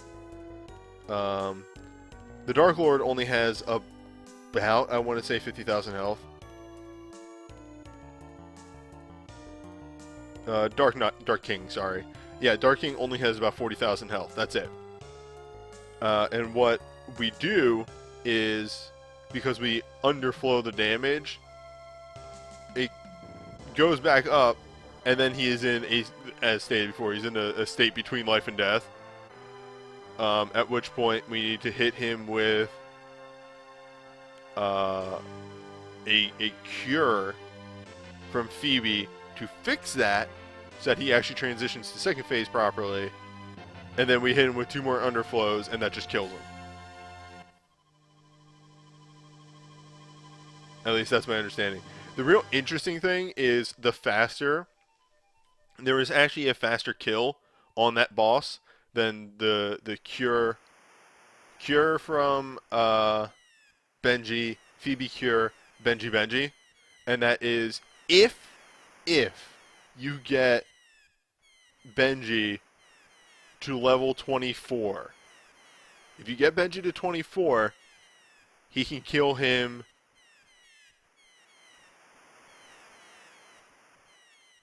You can kill him on the 3rd round, and it just goes better because it's cure Benji, thunder from Phoebe, flare from Benji, and that kills him. And I think the animations might be faster or something. I don't know. But that also requires you to get into 24. So I think that's like a small recovery you can get for maybe having to do the entirety of Pazuzu's Tower. It has something to do with the magic that Benji has. Because, for instance, you'll note when I was fighting the Dark Lord, I specifically equipped the axe. And that's because if you equip the claw, your heal is weird and different, and the underflow doesn't work right. It's weird. It's such a weird glitch. But anyway, I'm going to stop this video, because that's the first speed run in the books. Again, I think if I hit shift, you've beaten some of your best times. Would you like to update them? Yes. So, next time, I try and do better. Thank you. Yeah, this is gonna be fun. Like, I like how dynamic the run is, especially the boss fights. That's what I think is actually really fun. But until then, I'll see you next run.